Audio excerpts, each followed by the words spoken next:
Good evening, everyone. You're probably wondering why we have different music for our space campaign. Suddenly, the lad has arrived, and we're moving on over to Sneaky And this is it. Room. There it is. Alrighty. Hello, everyone. Hello. Alright, does everyone remember where we left off? No. Wonderful. As a quick reminder, your ship waited at the appropriate and proper location. You were pulled through a wormhole. Things felt a bit wonky, we'll say, during your guys' downtime and such, and you were whisked away to a world of wonder. Which kind of world of wonder? Well, this kind of. Shabu. A fantasy Did we realm. get an actual map this time? Yes, I do indeed have extra maps and such. But this was kind of cute, so why the heck not? Oh my. Oh my, indeed. This is very I cute. can run aground again. It is quite cute. Oh my god, it's big. It is, yes. I can't make maps anymore, but It's alright, you don't need to, boo-boo. I don't need to. I can just buy them for people. Ha ha ha ha ha. Alright, but yes, we were transported to a fantasy world. World after being pulled through a wormhole. Oh shit, I'm supposed to find Art for Liam. God damn it. You have plenty of time to do that, no worries. As you guys, I know, right? Poor hot guy has no art. What will we do? But yes, you guys are on the outskirts of town, looking in. There are various folk. They don't really seem to be surprised at all of your arrivals. People are kind of just walking around, minding their own business. You guys look back, and the Kabuto is instead a giant, literal beetle that is attached to a cart. You guys are still able to speak to it, but to your knowledge, no one else can hear it. Or we're guessing at least. Maybe it's normal for giant cart-wielding beetles to speak. All the same, this is our current situation. You guys do know that your shifting clothing, we'll say, basically takes on a form of to help you blend into your surroundings. You're more than welcome to change, for whatever makes you happy, whatever floats your goat. I will also say on a side note, this is bothering me greatly right here.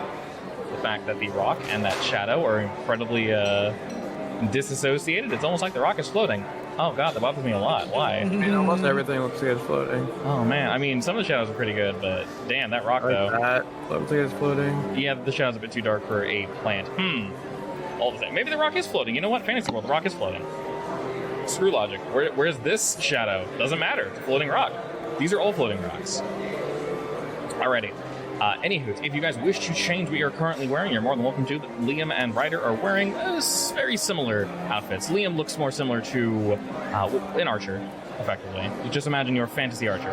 What I was trying to say last week for Georgiana, she was wearing, I forgot it again. Corset. A corset, thank you. You're wearing a corset, which I think is very on brand for Georgiana. Yes. Aldris, you can be a naked birdman if you wish, but by default, you are wearing robes. So that is entirely up to you. A child basically said hello, and then effectively said like, "Oh, there's an evil dragon. It's gonna come kill us." And then he kind of just like ran off like laughing. What are we looking for again, or whatever? Seems the child seemed somewhat jovial, but all the same, the threat to their people is, well, not fun. You guys are here at the request of Teve. He did say, because you guys used his ammo and didn't bring back the thing. On that note, the little fox doodad boy, who doesn't necessarily have an official name just yet, is currently next to Aldris, sort of, I don't say nuzzling up against your ankle, but he's like perched next to your leg. He's sticking unnaturally close to you. And you see the little creature looking around. The reason you guys are here is because Steve said people weren't taking this job for reasons, but because you're a professional and you know what you're doing. Of course, you guys should be able to get this done, no problem. This general situation is, we'll say, rare. You aren't too commonly pulled into a wormhole and not necessarily shot into the past. We don't really know where we are. You guys look up and you don't really recognize the stars. Other than that, What's yes? the website for the token thing again? It's in Discord. Should all be pinned in the Discord. Rolladvantage.com. Probably, yes. Yes, that is indeed it. Token stain. Alrighty, the scene is now your guys'. What do we do? Well, I want to find a person to talk to. Okay. Everyone talk real quick? Hello. Words. Words, English. Okay, Megan. Oh no, she died. She's dead. She's dead. Welcome to the club. I know, right? Wait, she went to go get a snack, right? Oh, Has she not Oh, come yeah. back yet? I thought she came back by now. I had to mute a few times, so I don't know. gotcha. No, wait, I'm pretty sure I said welcome back. It was a big snack, maybe. I don't know. Oh, yeah, you did. Can you hear me now? I can hear you. Perfect. We can hear you. Okay, All right. so Sorry, double-checking audio. I've been sitting here, You're good. Okay. but Double-checking- it looks like I accidentally put my mic on mute. Not Okay. not via Discord, via the wire. Yeah, it happens. Just double checking. So I'm here. Sorry. Oh, you're good. You're good. I'm double checking audio. Ryder's really quiet. You said a few things I didn't hear you. I heard mumbling. So should be good though. Oh, probably because I unhooked my microphone. Cool. Oh, that would make sense. I can boost you. That'd be you're at 90, so I can split you up or something. Okay. As you guys look around, you see what is traditionally described in your standard fantasy novel, which they do still exist nowadays, but I don't know how keen this group is to reading. Is that better? Yes, that's better. Cool. Alright, so what do we all do? So that kid ran by talking about a dragon. Yes, you guys look more heroic. As you guys look around, you can notice that most folk, while they're not wearing rags necessarily, they're not exactly wearing anything that will win them any awards, if you sort of catch my drift. Is They the look like peasants. Kabuto actually there? The Kabuto is a giant beetle. Is a giant beetle? It's a giant literal beetle. Is Hell it living? Yeah, no, yeah, it spoke to you. You're not sure if only you can hear it, or it's Oh, okay. just talking. All right. Yeah, but when you look at it and talk to the Kabuto, it talks back to you guys. So the kid didn't notice the giant beetle, or they thought the beetle was the dragon? Probably just thought it was a beetle, and just looked at it and looked to you guys and just said, "Okay, hello, adventurers. There's a big old dragon and it's going to kill us, and you're going to save us, right?" And then you guys kind of said something, and you went, "All right, peace out," and you just ran away. That is very on brand for a fantasy. Not mine, of course. Of course. Looking around, you can tell that they don't most likely do not receive many visitors. I'm going to be real with you. Yeah. I don't know what to do without technology. On that note, you attempt to connect to the ship, which is behind you, and you notice that most of your tech is basically gone. You have various old. We still use tools nowadays, obviously, but they've evolved quite a bit. What you have on you, Nara, is more old school. I clenched my wrench. Yes, effectively. Hey, You're- can we use this token What? for the boy? A little. That's somewhat accurate. It's a fennec fox. He's blue. God, It- it's it- cute. is indeed a fox. That is correct. He does not currently have a name, but all the same, we can use that. But I Anywho, thought we were calling him Meek. you can call him Meek if you wish. So is that the name we're going for? Well, that's whatever. I thought that's what everybody else was calling him. Oh, yeah. We decided That's it what was Ryder me. wanted. Called him Did Meek anybody because say he's no to Ryder? I don't think so. It's a pretty cute name to be fair. I'm not good with names, so it doesn't matter. to me. Yeah, well, I guess we're calling him Meek. All right, his name Pretty is cute. now. It's a very cute name to be fair. His name is now Meek. All right, so Meek is sitting closely to Aldous, just sort of kind of hanging out with them. Ears perked up. He doesn't look scared or anything, but he's not really running about. He's sticking close to Aldris, walking through with the bushes and whatnot. He definitely stands out here quite a bit. From what you guys can tell, once again, the people around don't really seem to pay any mind. So, to your knowledge, fantastical beasts are most likely fairly common here. Also, something else of note, Ryder, your arm is not made of the material you expect it to be made out of. It can no longer transform into various things. I'd say it looks steampunk, but it's a level down from that. It still functions. You can still move your hand, but you're definitely missing some of your functionality. I'd say I can fix that, but I don't think I can. So it's still metal, but it can't do all the fancy stuff. It's a wood pulley system. Oh no. It's a little better than that. It's not auto mail, so Okay. it functions. You can eat with it, you can cut things with it, you can still hold weapons and such. It just can't transform into like a chainsaw. It can't shoot things, but all the same, it is indeed still there. So, Teve didn't really give us like a certain person to talk to. He did not know. He essentially said, go to this location, effectively look at the whatever the notes are, and go there. Basically, you got the feeling, Ryder, that he's a little angry, but maybe this is the way he's showing it by giving you zero information and saying go do this thing and bring it back, with a hint What a at jerk. or else. I think we should find a new employer. That's what I think. If he wants to pay somebody of lesser quality, then Listen, that's to be his fair, business. it's our fault that we shot the rifle. I don't know what you're talking about.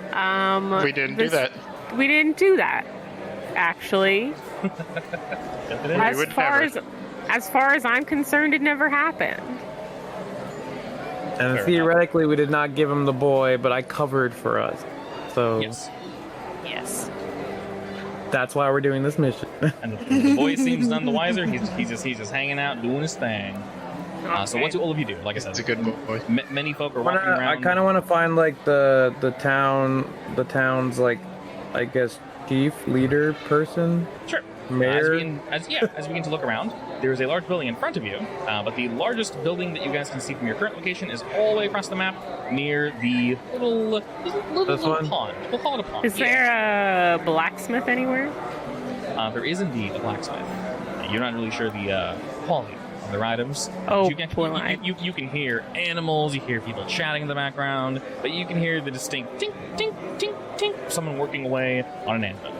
I my follow laser it like sword a is a- siren call. Okay. I'm assuming my laser sword is a sword right now.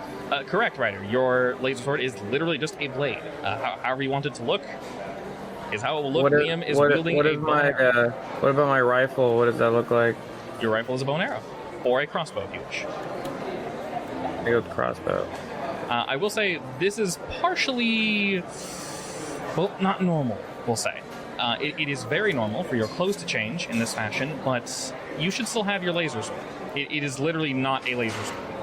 If you take it out and kind of give it a quick look over, Ryder, it is very much just a regular sword. The blade, the tip is sharp. It doesn't look like a sword, it literally is, which is odd. Look at Gigi. I'm like, Gigi, what did your guns turn to? Do you have double pistols?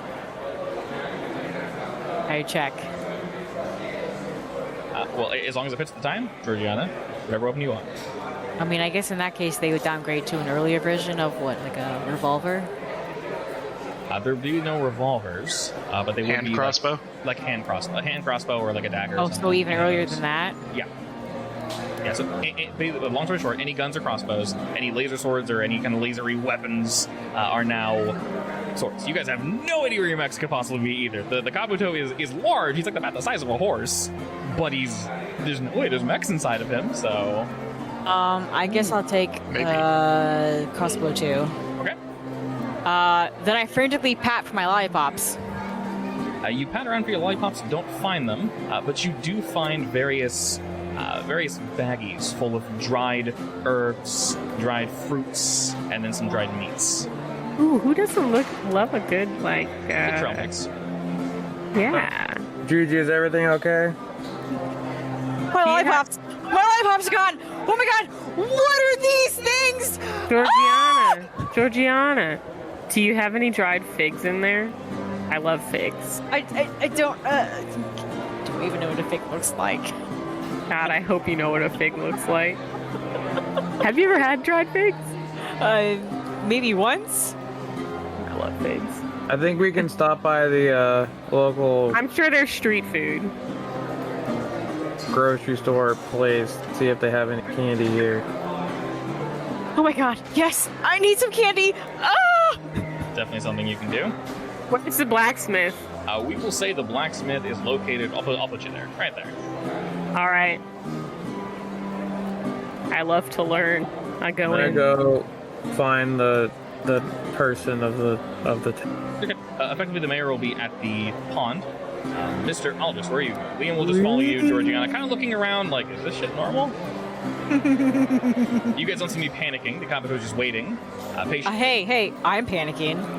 You're panicking, and he's not. He's following you, sort of amused. Maybe he feels a little bit better because you're, not exactly adapting to this instantly. So his first thought is, maybe this isn't quite so normal. Okay, sure, why not? Mr. Aldris, where are you going?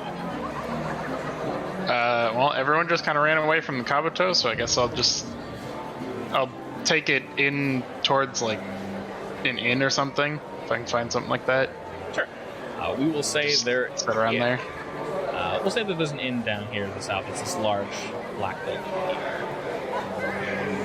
And you basically just need to effectively ask it, because you can speak with it, and it just kind of follows along with you. Yeah. You don't really need to do much beside that. So, alone, Ryder, you head over to the... Do I see anybody right here? The mayor's. There are people everywhere walking around, yeah. Can I ask someone something? Sure. You walk up to a female. She is... She has brown hair, blue eyes. She's wearing semi-well-made clothing, and she has what seems to be a holy symbol around her neck. She's looking around while flipping through some pages on a book in front of her as she's sort of walking about, and she stops for but a moment in front of this the statue and kind of leans against it while reading. I go up here like, whoa, miss. She doesn't pay you mind instantly, as there are many people around you. She seems absorbed in it. Is your name Belle? Excuse me, miss. She looks up at that.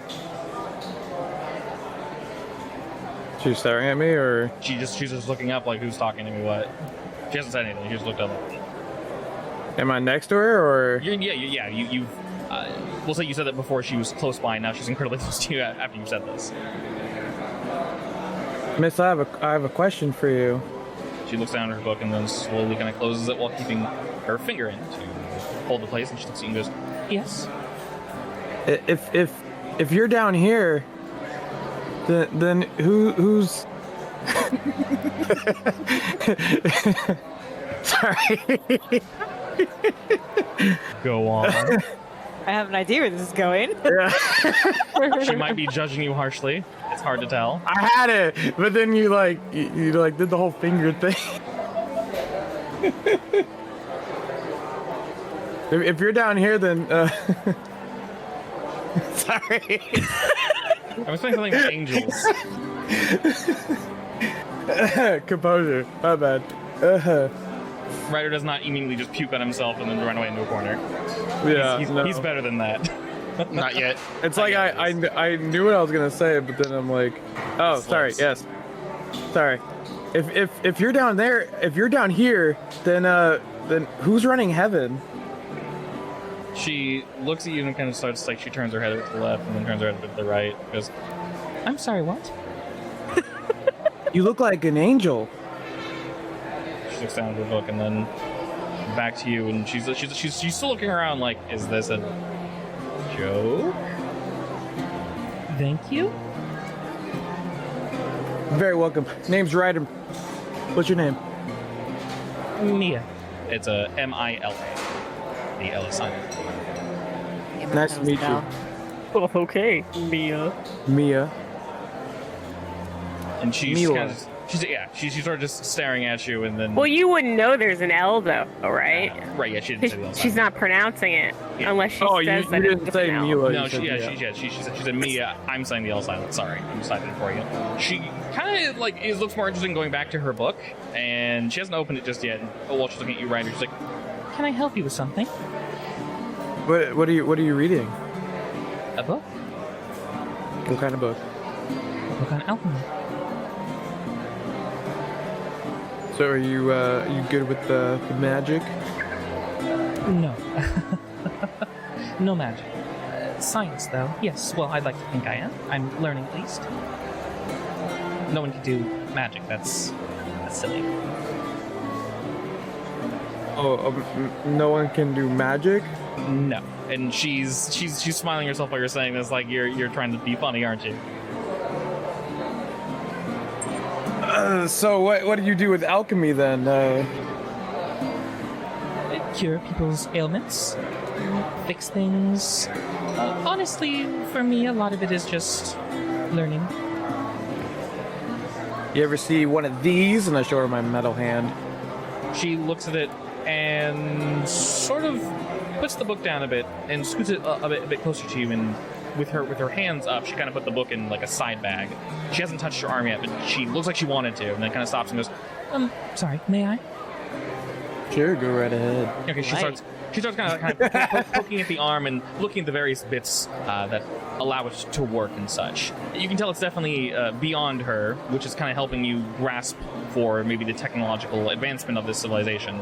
And she seems very impressed, actually. She goes, "Oh, Yes, I'm going for the technological advancements of this civilization. Wink.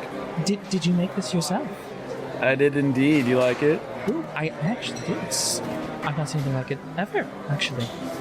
Are you a noble? Are you I'm sorry, what do you do for a living? Ryder, it was. Oh yes, Ryder. Yes, they call me Ryder McCloud, the best bounty hunter in the universe. Her eyes actually light up at that. Bounty hunter, are you here to help with our problem? Oh yes, your problem. Yeah, I just rode into town with my crew. I'm just about to set up to solve your problem. She smiles very widely. Goes, "Oh, that's wonderful. That's absolutely wonderful. Have you spoken to the mayor yet?" No, not yet. I was headed that way until I saw you. Oh, perfect. Would you like me to show you the way? Indeed. Oh, wonderful. And she sort of, she doesn't take your hand, but she's looking at your arm as you're kind of holding it out for her while she's walking southward, basically this way, toward the mayor. So you now know where that is. And while you two of you are walking to the mayor's, you will eventually get there. I wouldn't be talking there for now. And then we'll cut over to Nara, Georgiana, and the NPC. Nara, your nose, you are pulled to this place. It speaks to you. And you see a rather large gentleman working away, just hammering away at what seems to be possibly a sword, an axe. It's in its early stages, so it's difficult to tell. Okay. Is he busy? He's pretty busy. Looking around, you can tell that mostly everyone is always probably going to be busy in these times. You're not noticing much technology. If you kind of catch my drift, nothing's automated. Everything is hand-driven or hand-spun. As it should be. Yeah. I am a person who works with their hands. I, of course, know this. Yeah. Just, subtract all the shit that makes your job super easy, and then it's like, yes, I wouldn't have much better time. I would love to be able to improve weapons on a more fundamental level. Yeah. So I sidle on over to the blacksmith. Okay. He seems to pay you no mind as he's busy hammering away, but as you get a bit closer, he slowly looks up and wipes the sweat off his brow, ceases hammering for a moment, looking towards you and kind of squinting his eyes. He goes, "What can I do for you?"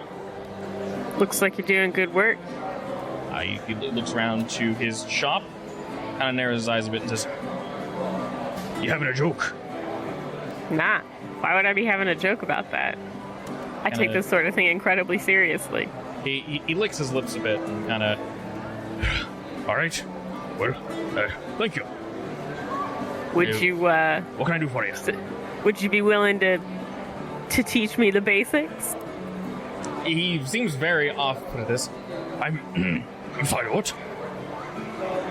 You asking for an apprenticeship? Well, more like a speed run of an apprenticeship. Slowly nods at that and goes, "Hey, I'm a bit busy today. If you has your handler, your master, your family sent you here for I don't know, something. This isn't something that commonly is asked of me. Sorry, your name. I'm Nara. He stands up, and you notice while he is wide around the waist, he's also quite tall, and his arms are absolutely rippling as he kind of walks on over to you and offers his hand. Says, "Hey, my name's Bora."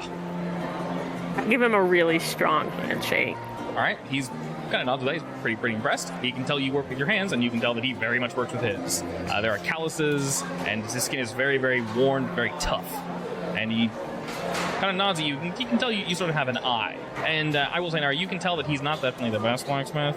But you're not sure if that's because of the quality of his wares or something else. But there's definitely something wrong with his work.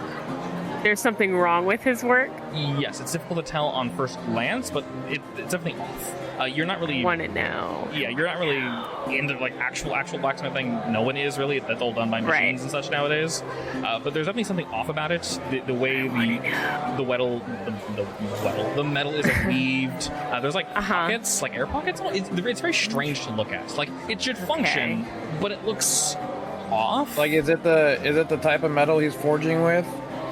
That might be the case. Yeah, it's difficult to tell. Well, I'm not entirely sure how long I'll be in town, but is it okay if I have a look around your shop? I sort of looks around. He can apologize, not really too entirely busy. And goes, hey, what the hell? Why not? You can to buy anything or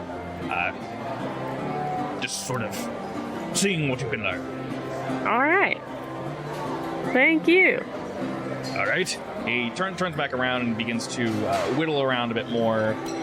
He isn't only working with metals. He also has various woods and such that he whittles away at, and shapes and such. You can tell that at this point he's definitely making an axe. It's a small hand axe, not one meant for combat necessarily, more so just meant to split wood. So when you say that there's something off, is it because I think it's low quality or because I think something weird's happening? Difficult to tell, but you can. Can I notice something? You can roll, investigate, notice, whichever you wish. I'll do notice. I got rid of all my rolls. It happens. All the same, it isn't too hard for you to tell now. While you are somewhat disconnected from this level of technology, upon first glance, you don't really see anything, but you get a bit closer and you have his permission. You know that you wouldn't be able to tell this from a distance. From what you can see, there actually definitely is a problem. And this problem is most likely the quality of ore he's using. He might be mixing it with something incorrect, maybe there's too much sand in it or something along those lines. Once again, somewhat difficult to tell. But there's definitely, the quality is not there. Whether it's old, whether it's been reworked multiple times and melted back down, there's something off about it, definitely. It looks like a hand-me-down of a hand-me-down. Interesting. So one didn't fold his metal 12 times over. Exactly. 1,000 times over. Yeah. All right, Georgiana. I'm like, yeah. While Nara's looking at Bora's wares, what are you doing in your panic attack? They're running around looking for a candy shop. Okay. Liam is sort of following you, just sort of amused by your general instant outburst, and you're rushing about, and you notice that there is no candy shop to be found. Nothing even really close to a candy shop. Oh, does anyone have anything sweet? Sweet, please. Sugar, I need it. You're sort of shouting, and people are going out of their way to ignore you. Girl, you're gonna get cavities. Ryder, you hear in the distance Georgiana's very obvious shouting as she seems to be running around the town looking for sweets or something sweet adjacent. You do run by multiple stands that would be selling meat, maybe some sort of dried food, but it's hard to tell, mainly because it doesn't really catch your eye initially. Liam's sort of taking his time. You're running around so quickly that he can actually just kind of walk slow, and by the time he catches up to you, you would have run back to him, and he's just kind of taking it all in. Oh, my heart be still. Oh my god. What's gonna happen if he breaks your heart, bro? I'm gonna cry all the time. She gets a pull. Alrighty, Aldris, you and the Kabuto in front of this inn, what do you do? I'm gonna assume everyone else is running off to get info, so I'm gonna get us a place to stay, because can't stay in the Kabuto. Okay. You assume everyone's Yeah, getting wait, what happens to information. our money? Great question. You assume everyone is going around trying to find information and things, but as that stock settles in, you can hear Miss Gigi shouting in the distance something about sweets, and her cries, unfortunately, are not answered.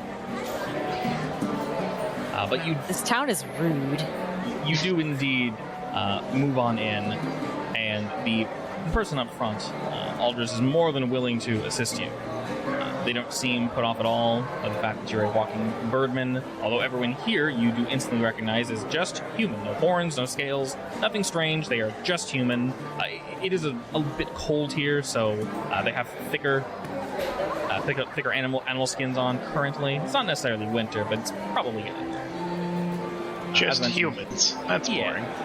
Currently just humans. It's a little boring, but you do assume that something, either they see you as human or you're just not that odd of an outlier. But pretty quickly you're able to park the Kabuto next to some other horses, mules and such. They don't really look too busy. As you look around, you can tell that the entirety of this town is actually contained to what you can see here on this map. It's not huge, but it's not small either. And upon looking around a bit, you can... I don't want to say see the cracks, but yeah, you can kind of see the cracks in this general setup. A lot of the food, as you come down this way, a lot of the food carts aren't exactly full. You see people that are maybe a little busier. They should be. There aren't really too many kids playing. There's like a few, but they're getting get off the road, get off the road. Things of that nature. The inn itself only has like 1 or 2 horses. It seems mostly empty. The person is more than willing to like, oh yeah, sure. And then, once again, no one pays any mind to Meek at all. He's kind of just chilling, walking around. And you're able to basically reserve a room for everybody. Meek is the best boy. Yeah. He's How do I being, pay them, though? He's being very good. What happened to our money? What happened to your money? So you go to check where your credits would be, and you notice that, unsurprisingly, it's gone. There was Do we have a name for what our money was called? I'm just calling them credits for now. Okay. But yeah, you would normally pay with either effectively your little watch you had, depending on like what you decide to wear, or basically your data pad, which have everything attached to it, and you can just let them swipe or you swipe, however you feel comfortable, effectively. But that's not on you. And you notice that this group of, I'll say Aldous, how do you introduce yourself to Nina and to the folk here? Just to walk in and Howdy. Oh no. Howdy. You know what? Sure, that's how we're doing it. All right, you kick in the Howdy. What are those doors called? The swinging doors? Yeah. The saloon Oh, the doors. saloon doors. Yeah, they creak on the hinges. Just as you walk into this inn, and a few people look your way and then kind of look away. Well, that's just rude. No howdy back. Maybe a little loud, not entirely sure what was going on there. But the person behind the counter actually waves you and goes, "Hi, howdy. How are you, fair sir?" I'm good. How about yourself? I am doing quite wonderful. Do you need a room? Yes, I do. I need more than one room, actually. I have some friends. Oh, perfect. He's sort of looking over. And may I ask, fine sir, what you're doing in our town? To be honest, I don't know right now. We just kind of showed up. Oh, right. Well, if you know, do you know how long you'll be staying? I have no idea. I would assume at least a week, probably. Perfect. Well, I guess on that note, you'll need room for how many precisely? 4. Oh, absolutely wonderful. And how will you be paying? 5. 5? Wait, 5? You forgot Liam. No, I didn't. He's with you. Oh. He's your problem. Oh, 4 separate rooms. gotcha. Yeah. I didn't mean 4 people. I meant 4 rooms. Clever. Okay. Well, you see, we just got into town and kind of had our money stolen before we got here. So I was wondering if, It's awful. It's terrible news. yeah. Do you have Give us anything? rooms free though? Do you have anything that I could do to maybe earn the rooms? Well, someone that looks as prestigious as yourself. Sorry, did I ask your name? I seem to have forgotten. My name's Aldris. How about you? Aldris, he puts forth both hands and shakes your claw with most excitement. My name is Jara. It is an absolute pleasure to meet you, Sir Aldris. And you and your friends that shall be staying here, they are friends, yes? Yes. Oh, good. You know what? We can make something work. How does that sound? If you'd like to move on over to your rooms, you're more than welcome to do so. If you're planning on staying here for a week, I'm sure we can put something together for you. Yeah. I don't know if it'll be a week, but I'm just assuming it could be a while. As you look around Aldris, you can tell that the few people here either work here or it's like the one other person staying here. But there are definitely way too many rooms. So you get the feeling that that's partially the reason why he's overly eager to get you in. And speaking of jobs, we do have somewhat of an issue. It might be under you though, Sir Aldris, but you can always speak with the mayor if you wish. Other things are, like I mentioned, far beneath you. We wouldn't dare ask you to do something as meaningless as clean or something of that nature. I don't know about that. I'm willing to do a lot of things. Oh no, please, sir. Just relax. And he points to $20. What is essentially, it's not really a beanbag, but it's basically a whole bunch of like skins and such that are like wrapped up, and it effectively looks like it functions like a beanbag.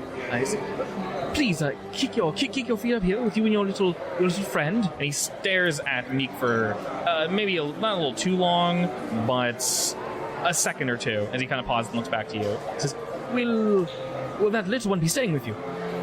Yes. Oh, wonderful. We'll clean up after him. Don't worry at all. He looks quite cute indeed. Yes. Uh-huh. All right, well, thank you. I gotta go meet up with some people real quick. Excellent. He supplies you Wanted with to make sure we had rooms. He supplies you with 4 keys, and shakes your hand again. Says, once again, it was wonderful to meet you, Sir Aldris. It was wonderful meeting you. And as you say that, the people that paid you no mind now turn to you and kind of give you not just a nod, but more of a respectful nod. Like, Sir Aldris, yes, of course. I just walk away like, what the hell was that? All right, where do you head to? Doesn't know Sir Aldris.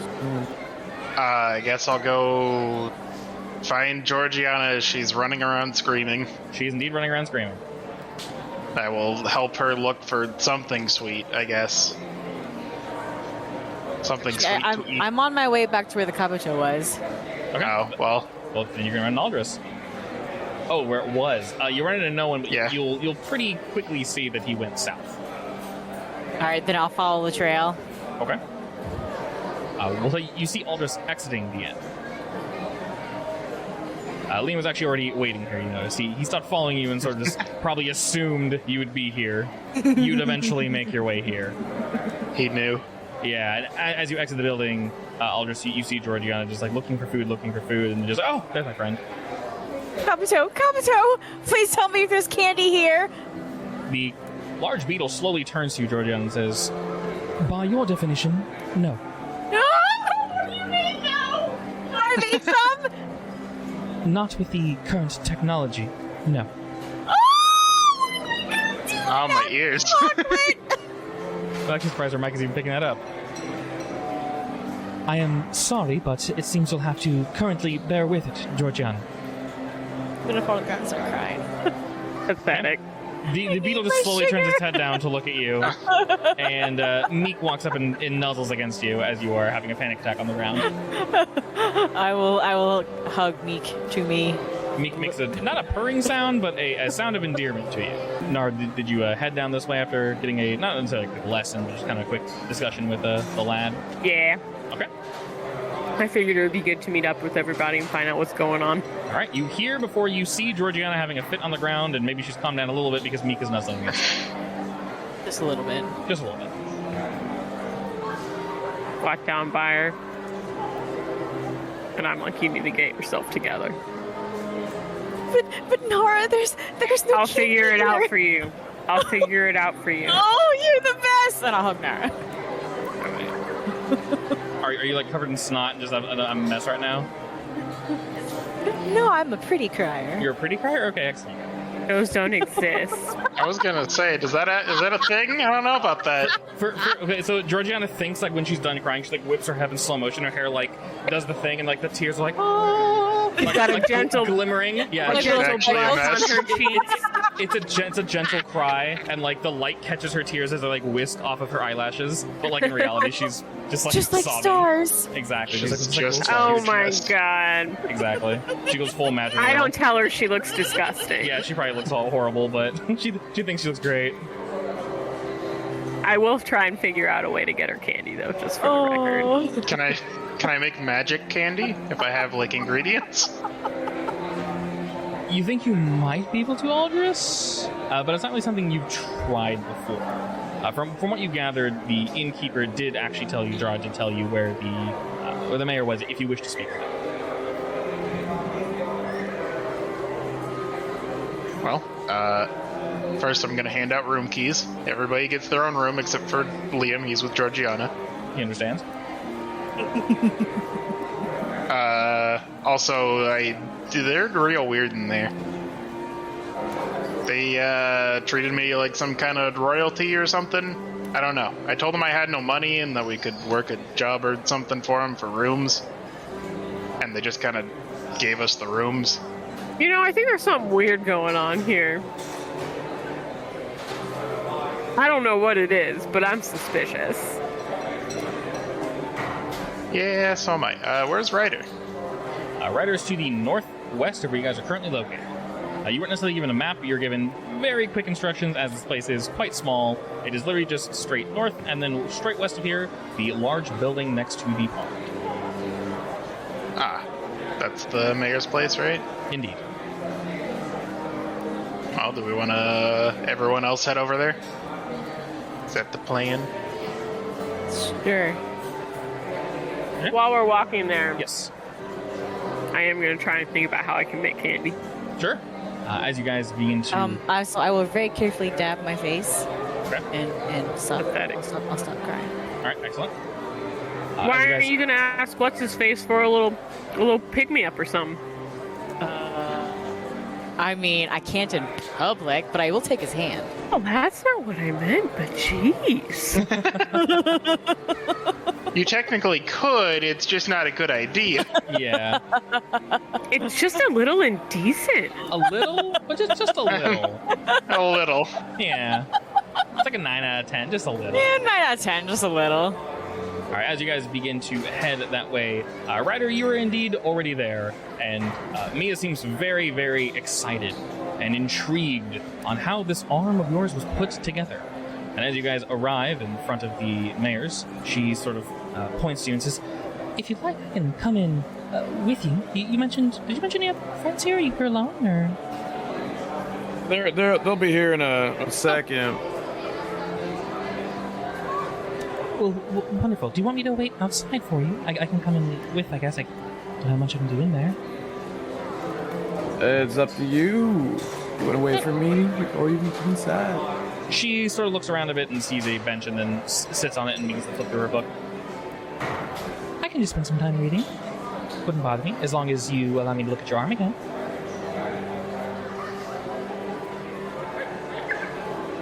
Hey, DM. Yes. I Googled it Yes. on how to make candy. Okay. And it's definitely possible to make candy with just like honey. Oh, yeah, definitely. So it says that candy can be traced back as far as 1500 BC. So I've got this in the bag. I'm going to make her some candy. All right. And we would say Nara would know this. As long as you guys can somehow find honey, and you do see flowers, so there should indeed be honey. And you guys would be able to theoretically make sweets, but there are currently no sweets here at all. There's definitely no sweets. I can do candied fruits, nuts, and flowers. Oh. So I'm going to ask her about that when I get a chance. Sure. Why Hey, can you hear me better? Yeah, I can hear just fine. Oh, okay. Okay. She begins to read her book as she assumes you're going to go in there on your own and begin to speak with her. Yeah. Okay. As you head on in, you can actually hear your friends behind you moving on in. And you guys actually see Ryder entering this building. I'm gonna stop and wait for them. Okay. So they're right over there. That's where he's currently located. Alright, you see all your friends. You guys long enough? Did you find candy? No. Kappa just said there's not a bit here. Don't worry, we'll be able to Don't worry about come it. up with something. I got it. Nara said she'll make some. Have you tried eating what was in that bag? No. Well, try one of them. Maybe something happens. Might be kind of sweet. I'll open You never know. a bag and give it a sniff. Okay. It does smell not as sweet as you're used to, as you do have quite the sweet tooth, but it smells nice. Fragrant. I'll try one. Alright. Are you trying one of the dried fruits, the meat? I'll try the fruit. The fruit's quite nice, actually. I don't know if you're much of a cook, but it definitely isn't just dried fruit. Something has been done to it, and you feel invigorated in some way. Not as powerful as you normally feel when you have your, I don't know what's in your laced lollipops, but similar. This isn't bad. Not what I want, but it's not bad. Liam sort of patting the shoulder. All we have to do for now, right? Yeah. We'll find you something, Georgiana. Don't worry. Aw, thanks, love. And Meek nuzzles a bit up against her leg and before he walks back up to Aldous and kind of just chills next to him. Alright, let's go talk to this mayor and find out what our job is. All right. And as you guys walk in, there are no guards. There's no one stopping you from entering. The door is unlocked. You guys enter, and the music and the hustle and bustle from the city outside sort of comes to a close. And you see one or two, call them librarians, walking about as they sort of look to you, and as all of you walk in, they almost When I walk in, recognize you, but they recognize like your aura. when I walk in, I'm gonna be like, did someone call for the best bounty hunter? As you say that, this is not a very large villa. There is a room, and then a room past that, which is completely open concept. And you see a gentleman working through some papers as he turns to you and goes, indeed we have, and he sort of waddles on over to you and puts his hand and says, you are this bounty hunter, yes?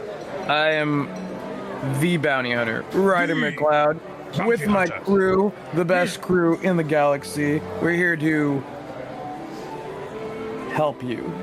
Excellent, excellent. He looks to each of you, and his eyes linger on Aldous and Meek for a second longer than the rest of you. But he smiles widely at that, and takes your hand in both of his and shakes it just absolutely heartily. He says, my name is Bushka. It is very nice to meet you. Does your group call yourselves anything?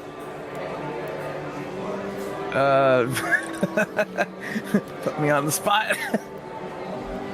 We really need to start making group names when we start playing these. No Yeah, worries, we no do. worries. Just Ryder and his crew for now. The Riders. Just kidding. Ryder, yes, the Riders, I like that. Nice and simple. All the same, where did you hear about our plight, good sir? Oh, my buddy Teve told me about you. You've guys. never heard of the man, but all the same, I will send you this way. The best bounty hunter in the galaxy. Which word did you use, good sir? I said the best bounty hunter in the universe. Exactly, wherever that is. Excellent. I've not been there, but well, it does sound quite nice. Especially. Sorry, if the let me possum is wonderful as rephrase. you. The best bounty hunter in the world. Oh, in the world, yes. That's more my style. All the same. That is a very, very high praise for yourself, Mr. Ryder, and the riders. All the same. Please come with me. And he walks back to his room and sets down some papers, and he motions for the various chairs that surround his desk. I'll sit down. Okay. The rest of you join? Yeah. All right, excellent. He says, well, Ryder, fortunately for you, our plight is quite simple. Difficult, nearly impossible in its solution, but the problem is quite simple. Listen here, Bushka. Bushka, Nothing is impossible. precisely. Well, if with an attitude like that, what could go wrong? All the same, I will be quite blunt with you, Mr. Ryder. Our town has come upon harsh times indeed.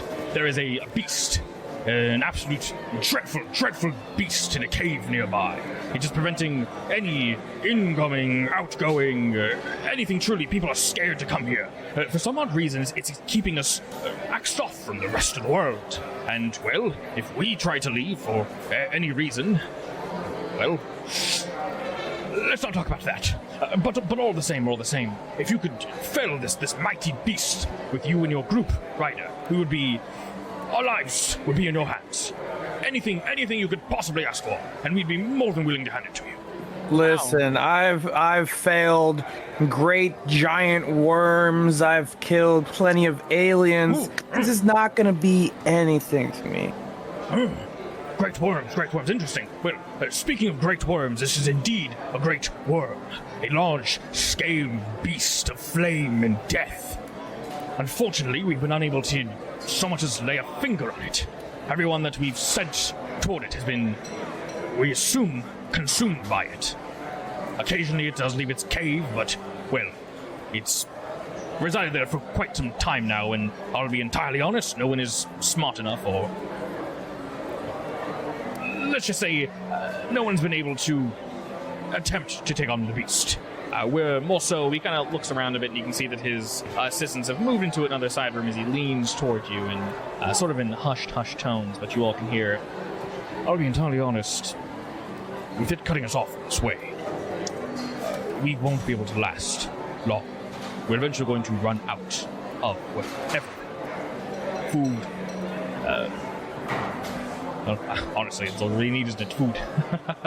But there's no way to put the waste and other things. We can bury it all. It's fine, because you're not going to have to worry about that for too long, because I'm going to take care of this for you. Oh, of course. I trust you and your friends of riders of various sizes and shapes, and that small little creature with the ears. Very cute. What do you call that?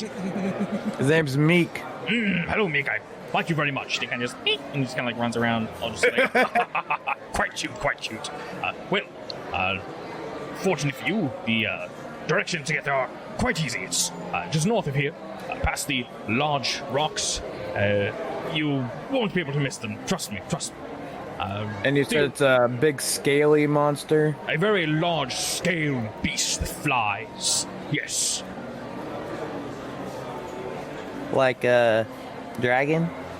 They've been known to be called that, yes. I've only heard of those in kids' books. In stories and such, yes. The kids here think it's all a game, and, well, this fun thing to sing about and talk about, ooh, we're playing dragon and whatnot, but it is honestly quite horrifying. As I mentioned, no one has come back. Gotcha. Well, do you have anything for me if I slay this beast for you? He smiles widely and kind of happily taps his desk, which shakes a bit. As I said, Ryder, anything your heart desires is yours. We used to use that cave for mining and such, but shock and surprise, we can no longer go there. Anything you would want there, we can procure it for you. Anything that our town has, as I mentioned currently, we're a little short. But out. Once trade routes have been reopened, you're more than welcome to stay at the inn nearby completely for free. We'll feed you, clothe you, whatever you may need. Just ask us. Anything our town can supply to you once this beast has been felled, it is all yours. Just ask. We really are on our last hope at this point. So I just need some supplies from your weapons guy. Can I get that on the house? Of course, yes. It will help you defeat this beast, yes? Oh, indeed. Oh, yeah, then yes, of course. Well, I'll have it destroyed within the week. Ooh. Most excellent. If you need any assistance from us, please let us know. There are a few, we'll call them brave souls that have considered going out and felling this beast, but I do believe they are just full of hot air. But I'll be honest, I don't think they'd be of any help to you, Mr. Ryder. I'm not worried about anybody else. I don't need no help. Just me and my crew. Right.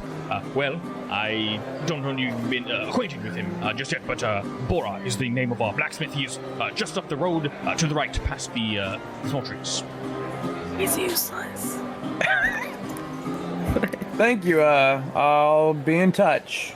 Excellent. I reaches out to shake your hand again, and then he kind of goes around the table shaking everyone's I grab hand. his hand with my metal hand. Okay, he looked and goes, quite interesting. What is this, good sir? It's my special hand. I like it quite a bit. Will you use this to fell the beast?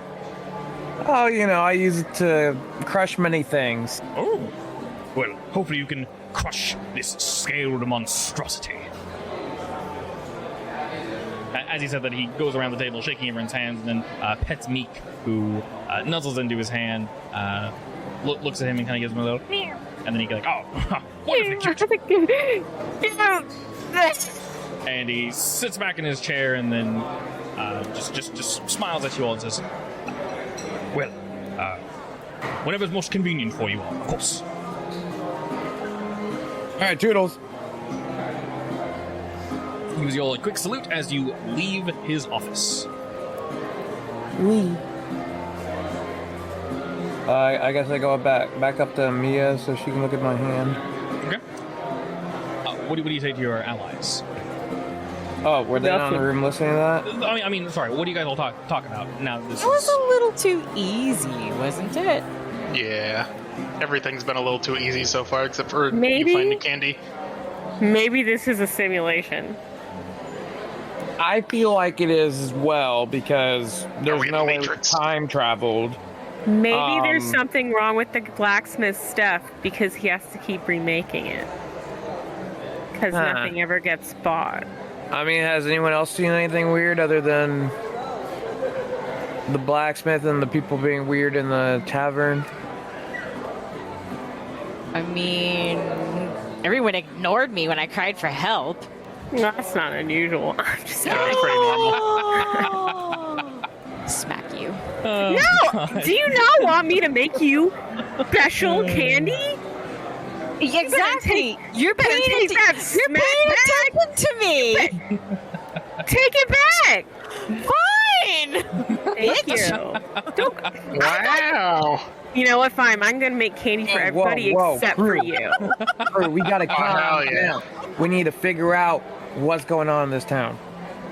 give it all to Meek. So Sure, Meek hey, would love it.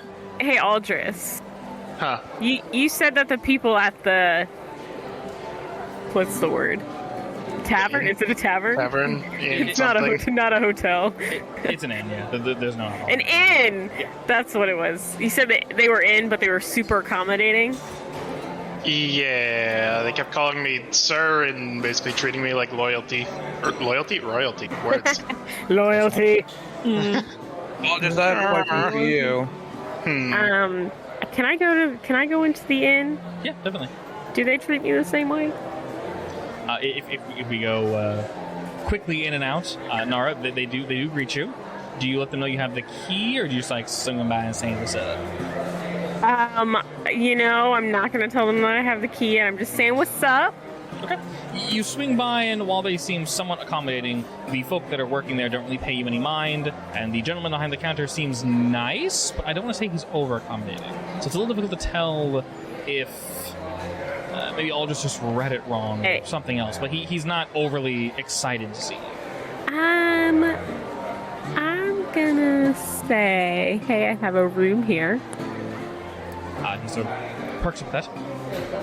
Oh, do you Was know one- now? Yes. I flashed the card really quick, the key really quick, or whatever. Yeah, it's a small metal key with a number on it, and he goes, "Oh yes. I thought it was one of the keys that I gave to Aldous. Yes. Yes. Oh, you're with him. I am. Wonderful, Yes. wonderful. Yes. I was wondering if you could help me with something. Most indubitably, what can I do for you? Could I use your kitchen?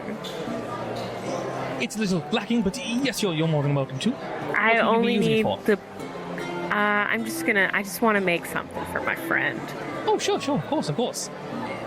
We are a bit lacking, as I'm sure you can understand. But if there's anything you need, Do you can always have ask. eggs?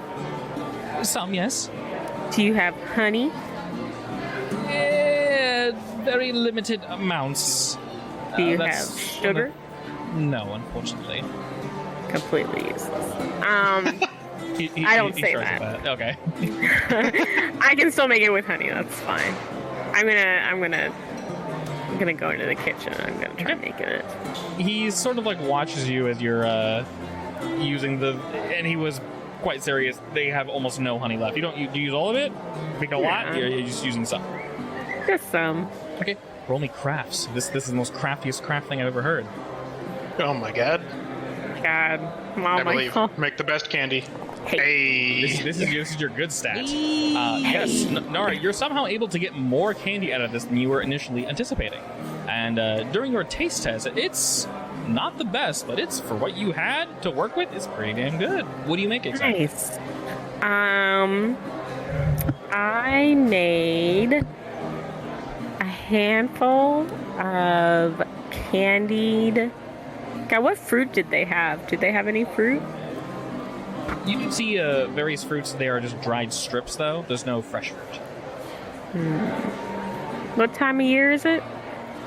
It's seemingly fall, it looks like. Do they have any nuts?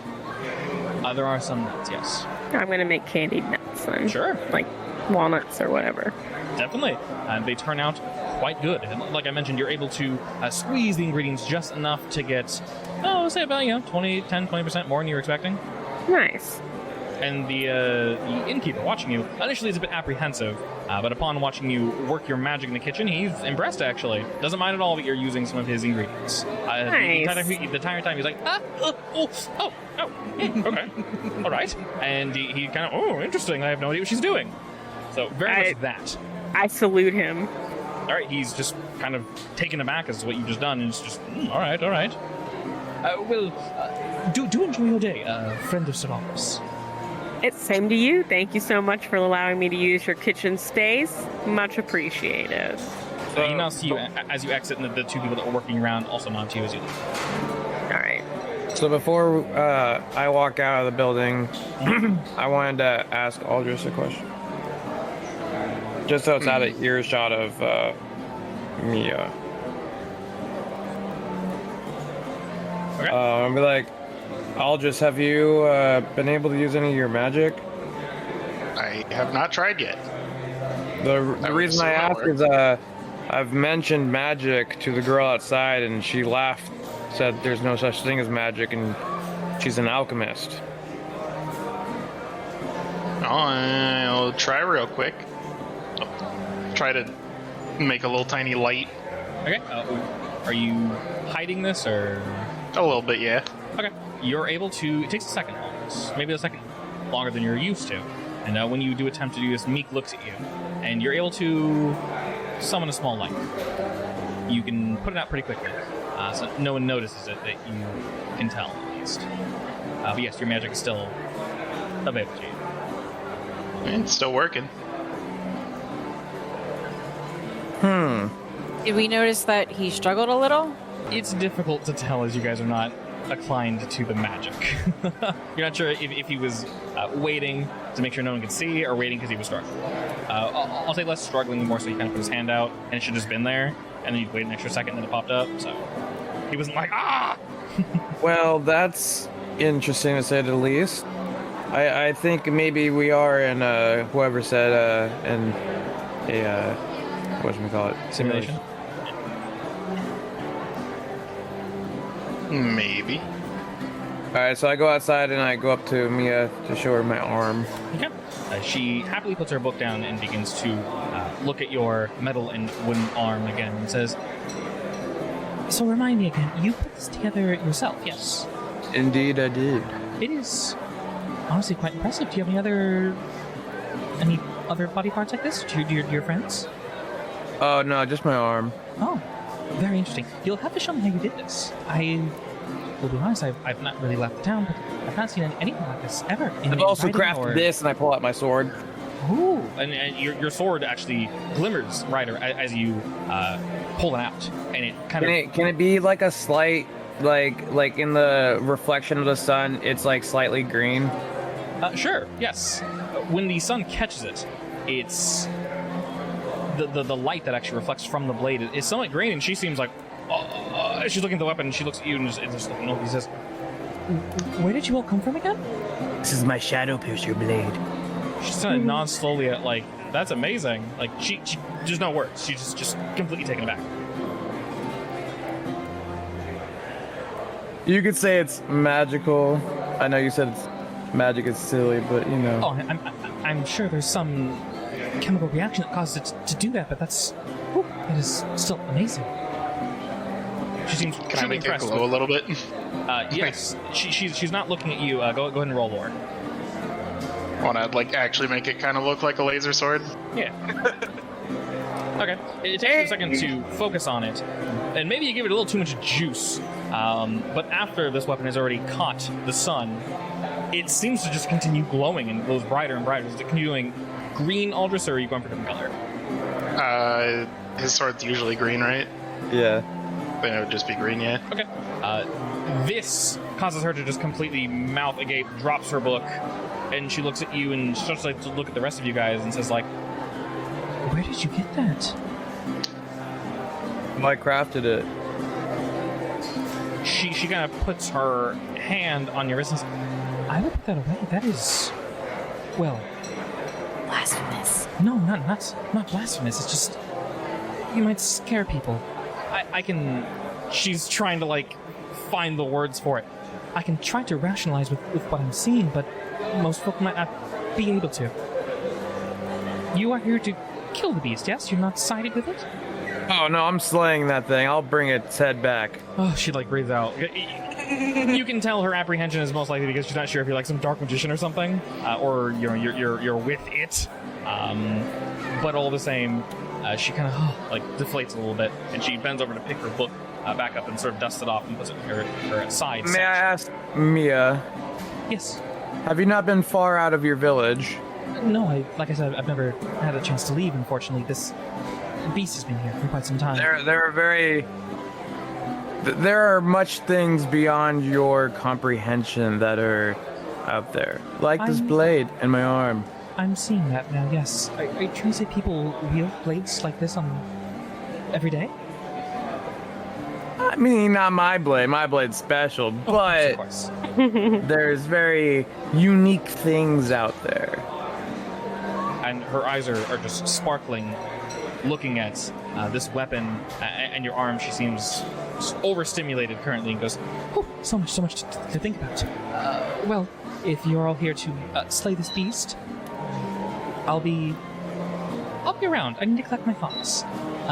If any of you are..." Listen, for you, because I know you like alchemy, I'ma bring you, dragon scale, maybe his tooth, something you can use in your little alchemy potions. She smiles very widely, that claps her hands together in excitement. Oh, that would be absolutely wonderful. Let's see. The tavern is open for most of the night. I'll be honest, the music isn't the best, and well, neither's the food, but all the same. She turns to Georgia and smiles. I'm just being honest. Travelers such as yourselves are probably used to. You're probably used to much greater things. Yes, if you would like to eat and drink, we can discuss your travels and you felling this great beast. She smiles again at that. Initially, you can tell that maybe she wasn't sure about you guys, but showing her this weapon, the arm, you guys are all seeming incredibly confident. She's impressed by my sword, okay? Yes, very much so.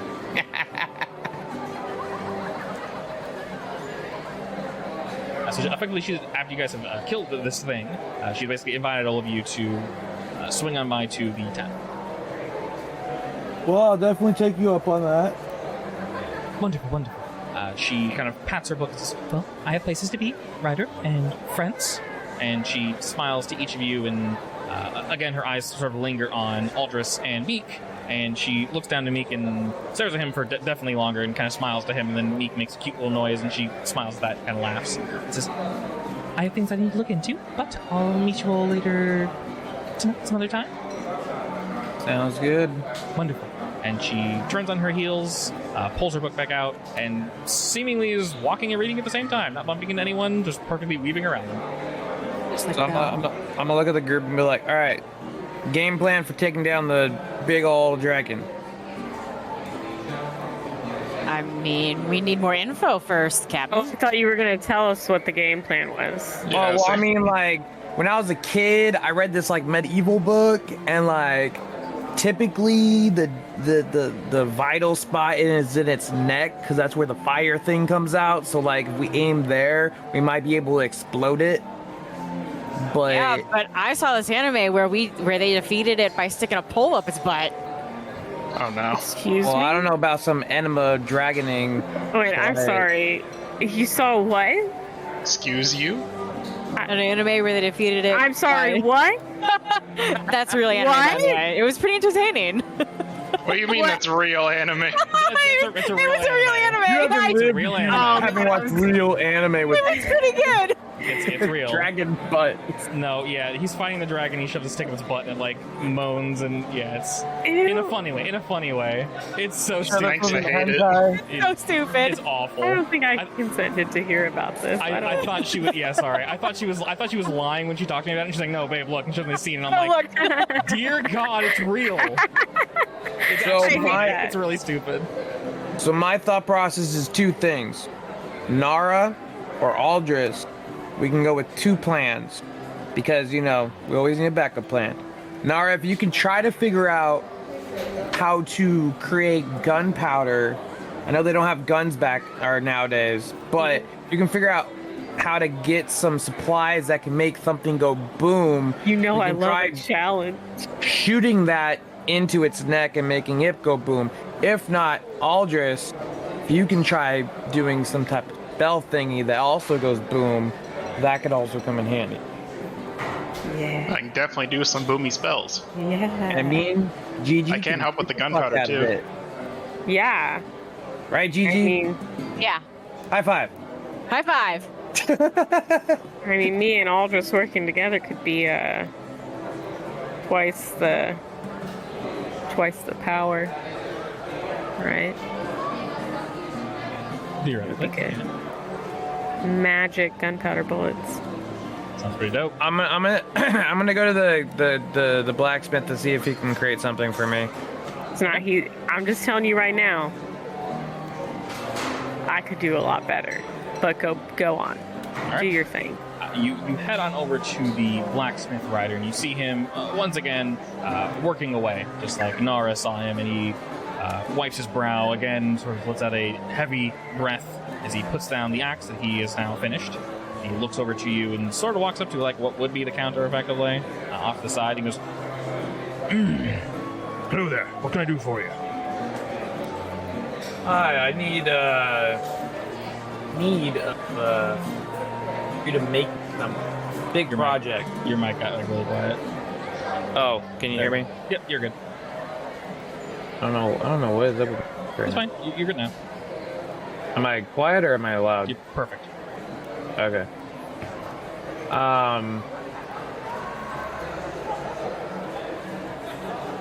Yeah, I'm gonna need you to make me something big. He nods. All right, what are we talking about? I'm talking like figure out what it's called. It's like the Ballistia thing. Like a trebuchet or a ballista or something? Or? Yeah. Like, Well, sorry. like, do you want to shoot a giant arrow or a giant rock? yeah, I'm trying to shoot like a big ol' arrow. Okay, that's indeed a ballista. Okay, I was right. Okay, cool. So, have you ever heard of a ballista? Aye, but I'm not sure I'd be able to put one together for you. I don't have the materials. Oh, I can get you the materials. He raises an eyebrow at that. How? What do you mean, how? I'm just gonna go collect them for you and bring them back and you make it for me. He slowly nods at that. All right. He's not sure if you're being serious or not. Is it? Do you not know? Do you know how to make a ballista? I've not made one in the past, but I could give it a shot. It would take me a while, though. I don't have the equipment here to put something like that together. I mean, I can get you wood. Well, we have wood. I don't have the metal and stone to hold it in place, and I'll be honest, I don't have the blueprint. I wouldn't know how to actually construct it. I'll get you all that. Don't worry. He's sort of narrowing his eyes and just nods and says, And how do we pay you for this? Oh, the mayor Why said do it's you on the need a house. ballista? I'm slaying the dragon for you. his eyes light up at that instantly. Oh! You brought friends, I assume, yes? Yeah. I have a whole crew with me. He kind of sighs, a little tired, and goes, Alright, sure, why not? Go, gather what you can, bring it in, I'll see what I can do with it. Well, you have wood, so what do you need from me? Metal? I don't know how to make the damn thing. You tell me. Okay. I'll figure it out and I'll come back for you. alright. And he kind of heads off to go work on something in the shop. Nara! What? I'm back.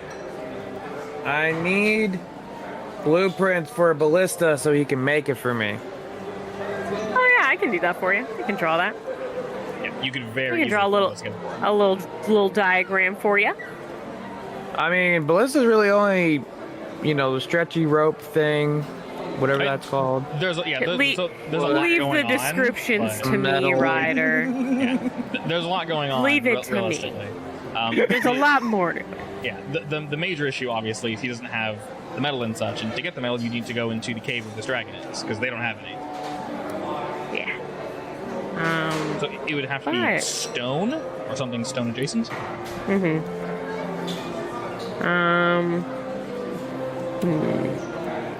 I mean, is this still something that I could Theoretically, finagle? you could finagle it together. It has to be made of stone, so you need to account for that. It might take you a little longer to put together the slightly longer. Not. What's the metal part that you're...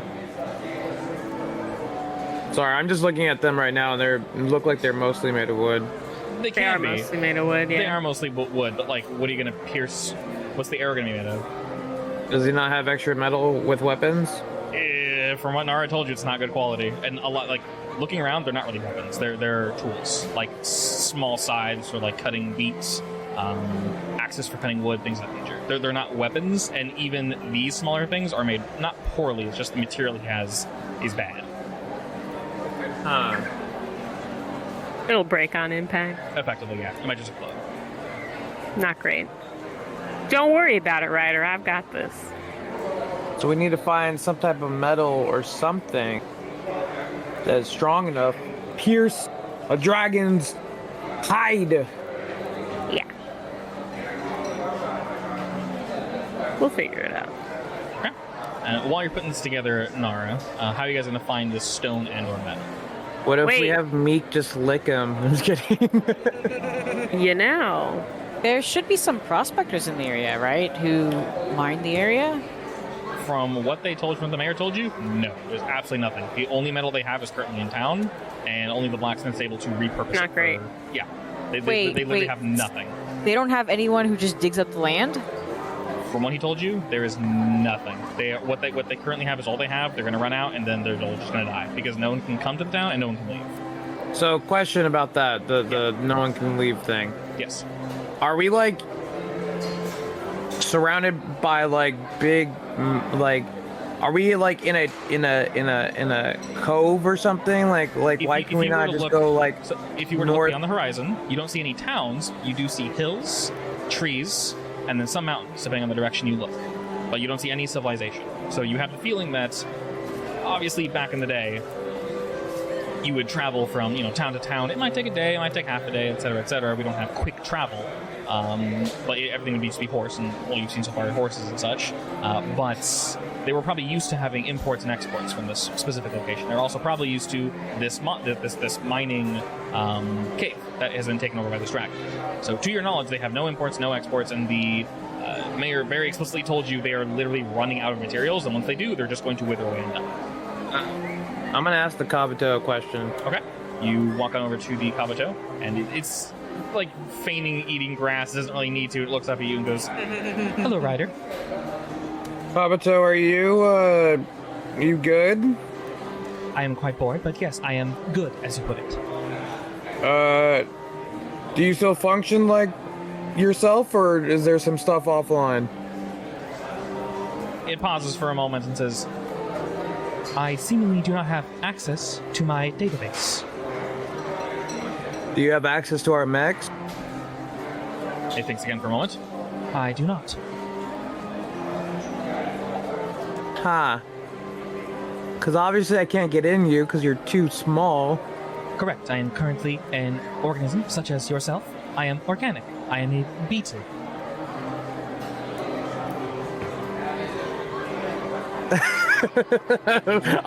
I'm just like looking at it because I'm just like don't know what to say to it. Its My mouth beetle- isn't opening. It's like psychically speaking to you and kind of moving its head to the left and the right.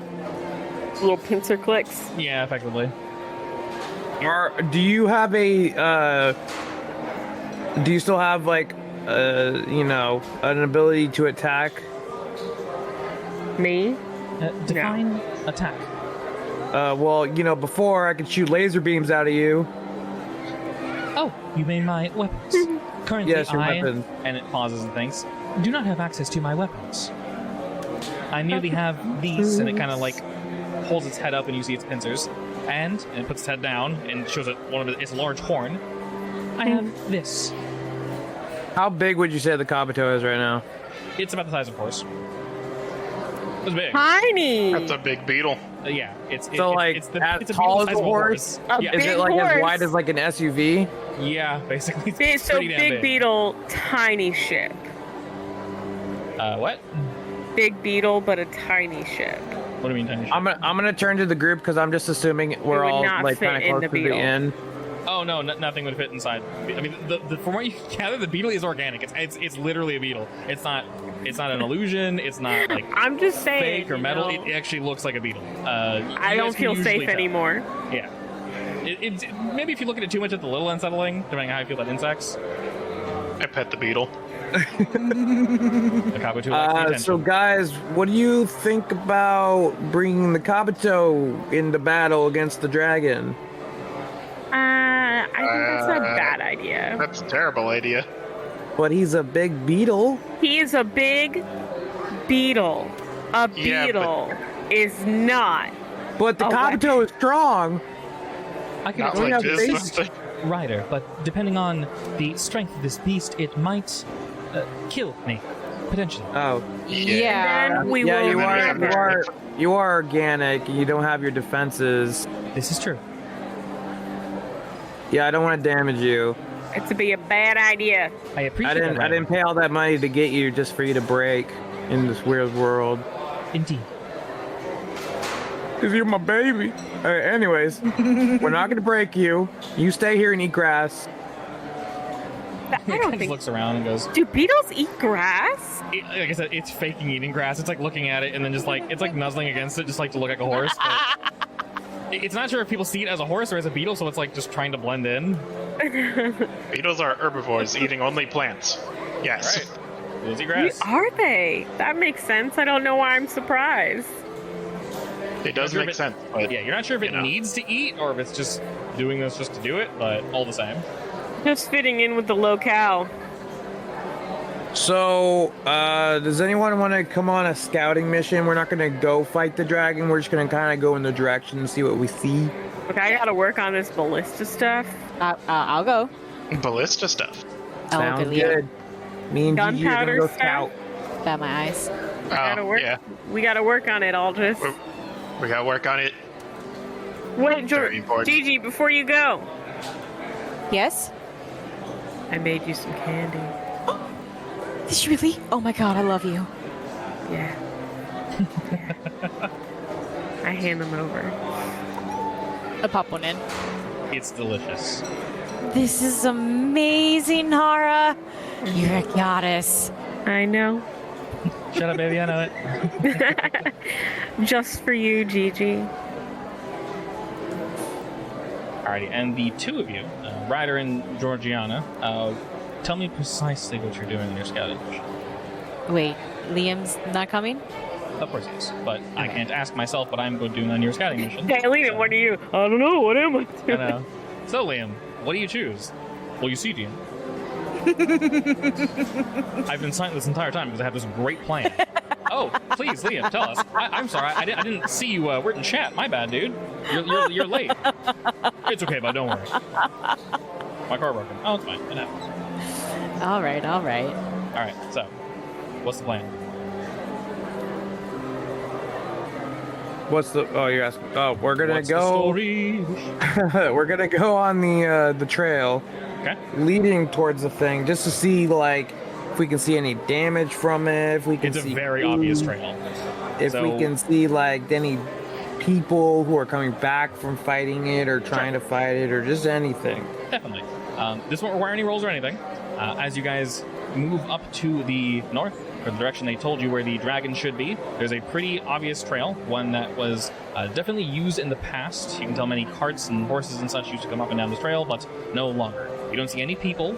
You see very, very little wildlife just on the outskirts.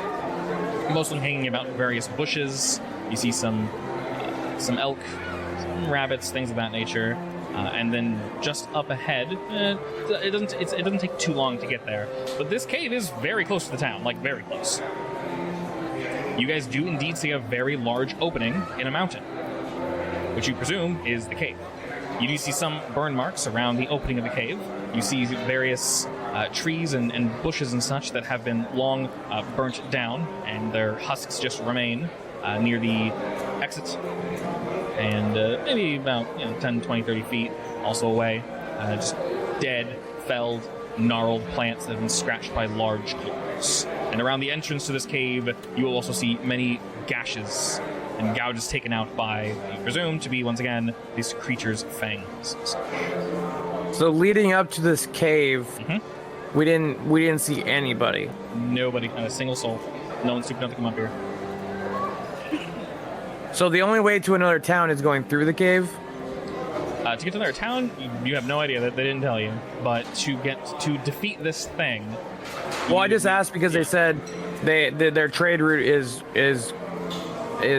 blocked off because of the dragon. The dragon's preventing anyone from wanting to come in. Well, you didn't ask him this directly, but I'll go ahead and tell you. Effectively, if anyone were to come to this town to do trade, the dragon would swoop out of the cave, destroy their caravan, and then swoop back into the cave. It is effectively what he told you. So nobody's stupid enough to come here from outside. People would come in, they'd attempt to trade, and they would get just completely obliterated. The dragon would take all their shit and then leave, or just burn it to ash. So Look at basically, GG, and I'm like, I have a plan. Okay. So you remember the old ancient text from way back in the day? Maybe you didn't read it, but sometimes when I'm bored and I read stuff, I've read this old story about a Trojan horse. Have you heard of that? Yeah. So, because the dragon likes to blow up caravans, what if we made a Trojan-like horse as a, kind of, what do you call it? Like a trick, like we're tricking him. But inside of the Trojan horse is something that blows up. So if he hits it, it's it'll freak him out, and then we have enough time to attack him. He's not expecting us to come from a different direction. Right, that's worth a try, but that would take a lot of materials to build. Just some wood. It's not that much. And we can ask the town for a used what do you call it, wagon, and we can just build upon that. All right. So what do we do if it doesn't fall for it? We'll make it kind of go closer to the cave until he does fall for it, because Aldris, if you remember, he did that shadow clone jutsu where he could move stuff. So if we attach the shadow clone thingy on the carriage, he can like kind of move it towards it without us being in danger. I have Cade to grab water. The first thing you hear is shadow clone. What?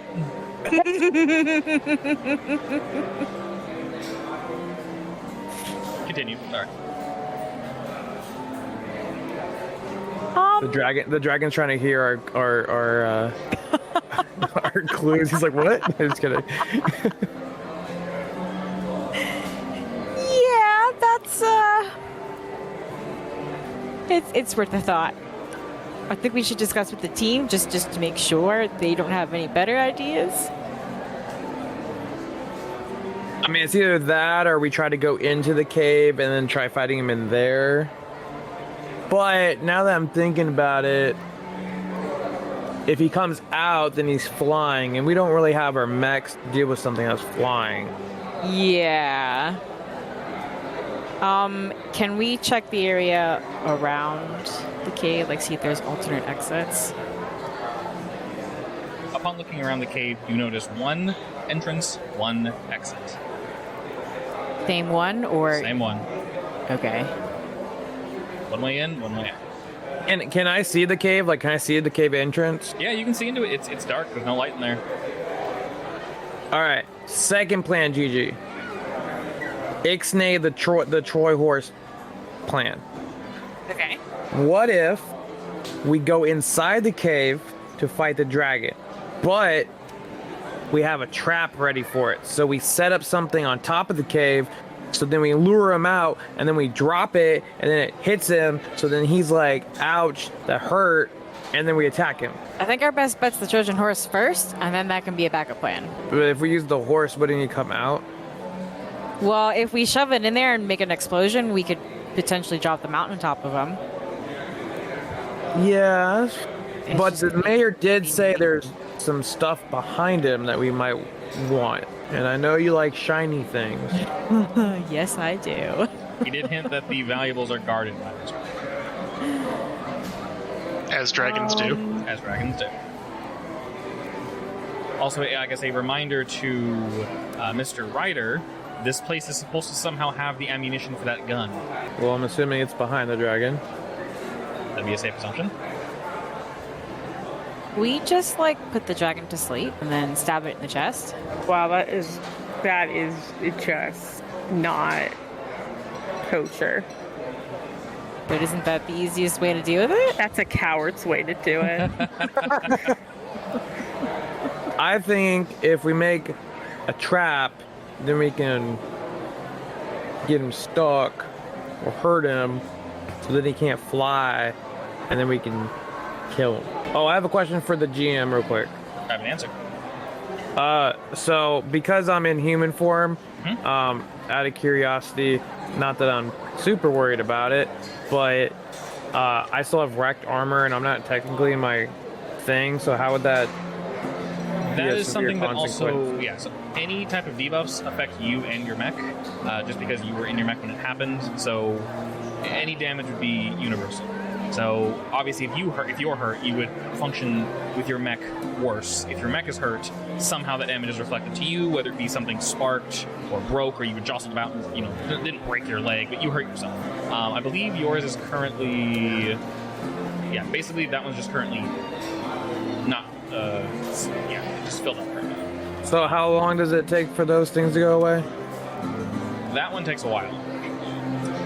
Georgiana's should realistically be gone by now, because that was healing. Yours needs to be healed first, so someone would need to roll a 6+ to heal that, or effectively, yeah.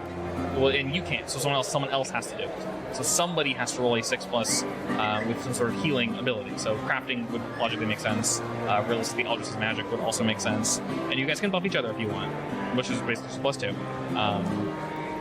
But realistically, after this mission, it'll go into remission and it'll start healing itself. These things are also healed naturally over time. Gotcha. Me and Nara working together could probably fix it. Yes, the two of you working together could definitely fix it, but keep in mind, even if you do fix it, it's still going to be in the recovery phase for a while. Better to be in the recovery phase than not at all. Right.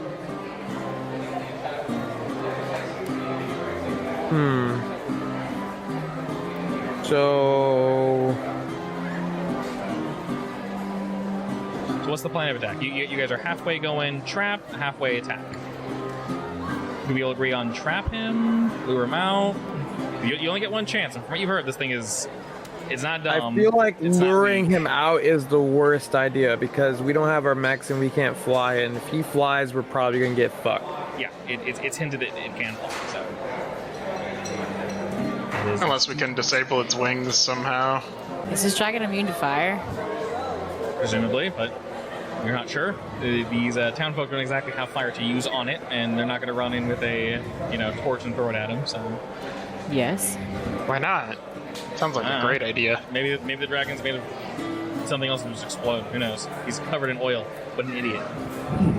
What a dummy. What a big Wow. That's an interesting idea. That was easy. Are you sure we can't just put it to sleep? So you're saying put it to sleep. Mechanically, how are you going to put a dragon to sleep? Magic? Yeah. Puppies will Oh, make God, it don't, sleep. don't put everything on me. That's Yeah, gonna so- yeah. have like a plus 10 to that.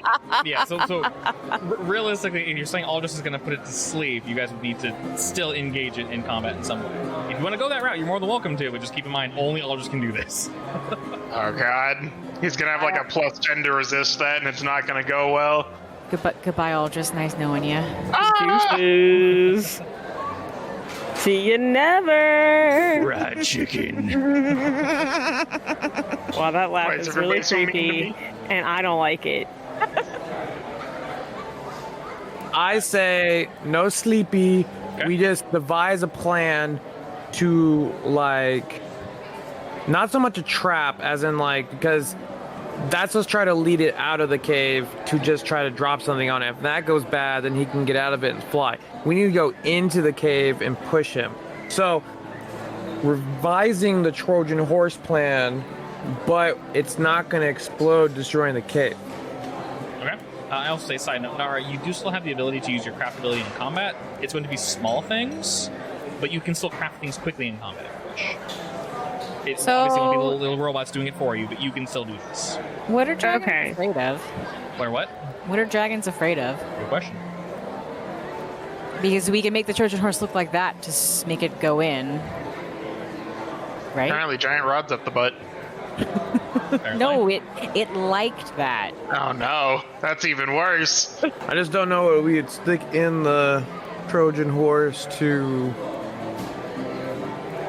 Because he's probably going to destroy it.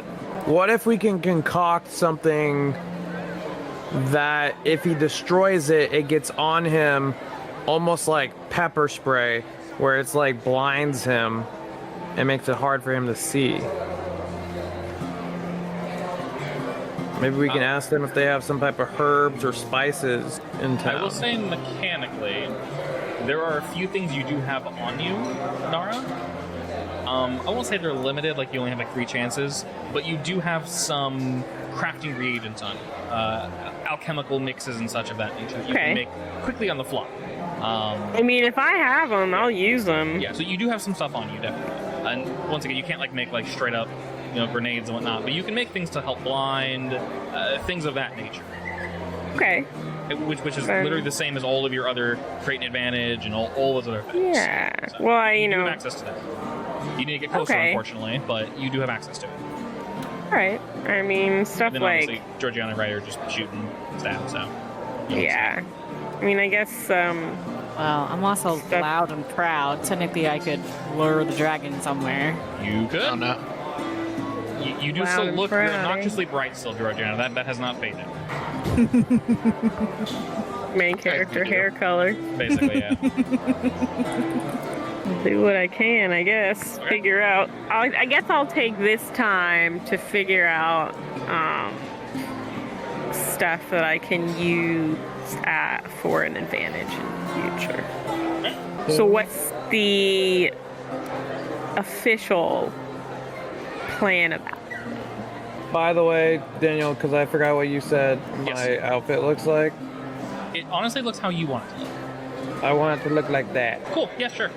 As I mentioned, your guys' clothes are nicer than the rest. You're wearing nice leathers with the wonderful, not necessarily neck fluff, but you have that wolf pelt adorning your shoulders, and you look dope. Liam looks similar, but he's more slim. More like hooded cowl and whatnot, so we can slink into the shadows and whatnot and assist you guys. I'm super into that. Alright, so you guys aren't... basically, from what I'm gathering, you guys are going to move in and try to use whatever strategy you can to kind of confuse the beast and then defeat it that way. Yeah. Alright, well, when you're ready, let me know and I'll warp us to the dragon. Oh dear God. All right. Are we fighting it right now? Whenever you guys are ready. This is gonna go horribly wrong. Are we not trying to make like gunpowder or whatever? No, I'd be trying to make gunpowder. I'm gonna say I'm pretty sure we want to do that first. I would say, Nara, you have Can we make flash grenades with the gunpowder or no? Nara only has a limited... Okay, let me put it this way. Nara, you have as much gunpowder and flash shit as you need, but only within a mechanical limit. So, for example, you can't make 500 flash bombs. You can make one at a time. And this isn't like a mechanical limit. This is, you have a bag that has an amount in it, and for some reason, you just know that you can't exploit this, for whatever reason. Whether the laws of this realm would prevent it from happening, or it would just disappear, you know that you can do what you need to do within, like, combat and whatnot, but you couldn't go ahead and, like, I'm going to sell 9,000 pounds of, flash powder or something.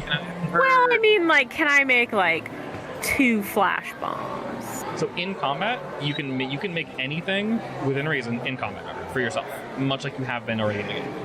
So because they were making, like, gunpowder stuff or whatever the hell you want to call it. Yeah, so she has limited gunpowder for herself, but she can give you guys like one thing basically if you want.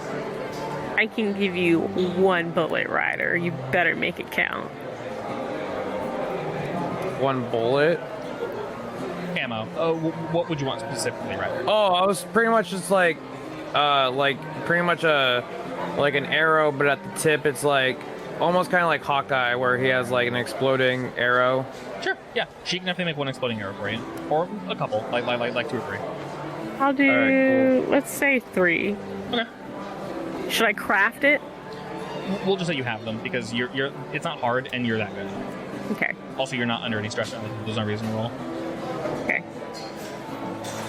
And then I would like to make a flash bomb in advance. Sure. So We can say for Aldris and Georgiana, we'll do the whole quantum equipment thing. You guys can say ahead of time, Nar would have made this for me, and you just have it. As long as it's within reason, so you can say she made me a flash bomb. Perfectly fine. You can't say she made me a nuke. You can't say she made me 90 flash bombs. But if Aldris, Georgiana, and Ryder as well, you do have your arrows, but if you want something different. This is how the whole quantum equipment works. So you guys spend 400 hours, planning. We don't have to mess with inventory. That just takes too long. You guys can say in combat, Nar would have made this for me, and as long as it's reasonable, I will say yes. That way it speeds it up a little bit, guys. Unless you think on the fly, and you can I had this thing on. do they have chain anywhere in the city? Very, very, very limited. Like I mentioned, all metal is being used for other things right now. I'm gonna ask for all the chain they have. He's able to give you some chain, but it's literally like 20 feet of chain. Good enough. All right. I ask him to actually no. I'm gonna ask Nara to make me like a really long, like spike to drive through the chain, and also like a hook at the end of the chain. You mean like a... Pretty much my plan is we're gonna go into the Like the a cave, harpoon? kind of like a harpoon. I'm gonna stake the chain into the ground, and then one of us is gonna hook the end of the chain into the dragon so it can keep it from flying away, potentially. Like a harpoon with an anchor? Yes. Okay. Well, so you have enough metal. All the metal goes into just that. And keep in mind, it is brittle. So. It's fine. We'll Okay. be able to kill it before it breaks. I'm like, I'll do it, but it's, I don't really have a lot of experience against dragon scales. We'll figure it out when we get there. But it'll be a little brittle, so make it count. Oh, we will. Alrighty. And with that, do we venture out forward? Yeah. Yes. All right. We're not bringing their copy, though, correct? No. All right. No. All right, I will say our boy is insistent on coming along. What, Meek? Meek, yeah. Maybe he can lick the dragon. Maybe he can lick the dragon. Always. Maybe Meek can lick its eyeballs And blind it. This is indeed and a blind possibility. it. Though Meek may have blinded the beast. While we're walking, I'm like, hey Meek, It looks at you. if it's got eyes, I think you should go for him. He like. Husband, please stop. I'm gonna look at Aldris and I'm like, hey, Aldris, do you think if you give Meek some magic, do you think he can still do the magical stuff? I don't know, maybe. We haven't really had time to test what Meek can do. So, I mean, we can try. We'll get to there when we get there, I guess. All right, I give Meek juice. all right, Meek crew, accepts the Juice. let's stick together, but not too close just in case. As you all head in, it takes you maybe, it really isn't that far. It's maybe 5 or so minutes of walking. And you guys eventually arrive at the cave. The cave that is marred by this great beast. It does indeed seem quite large, and as you guys enter, you can see the further and further you go in, it looks as if the beast has sort of cleared out. You guys are more than welcome to move around. I'll tell you where you can stop. Just don't jet across the map. You guys can walk around. Meow. Just later, nerd. You guys are more than welcome to walk about and whatnot. And no matter where you go, Meek is going to follow you, Aldris. So as you begin to What a look good around, Ryder, you notice that this was once a mining operation. You can see that many pickaxes and various carts and things were left behind in a hurry, unsurprisingly. You can see that the creature somewhat recently has burned the ground, and it's left its mark, its stain. This Various... Yeah, it's everywhere. There's various locations. You can tell that it's burnt and melted some of the rocks. You're not really sure why it's shaped this way precisely, but it seems intentional. It is also a very large expanse. So all these locations, for reference, all these like dark rock areas, these go all the way up to the ceiling. You cannot climb over them. Like all I the way climb up. right here. You die. Why is this cavern, this tunnel, so big? It is a very odd shape, isn't it? It is very odd shape. And as you guys walk around, it's somewhat quiet. You hear dripping in the distance. And there's next to no light in this cave besides the charred and burning stone. The Can creature I, goes around blasting the walls with fire occasionally. Some of it still feels warm. So walk up Can I stealth? to it. You may. Where are you trying to go? I Yes. guess I'm trying to skirt the perimeter Okay. and Are you not looking make for a lot any- of noise that Sure. could potentially alert some. Hey! That's my hiding spot. Go ahead and roll that for me.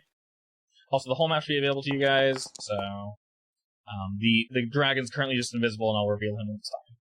All right, Oh, great. you may move as you will. I also will say one thing real quick. When combat does break down, we're still going to use fate rules with zones and whatnot, but I will just say this is a zone, this is a zone, this is a zone, etc., etc. Things of that nature.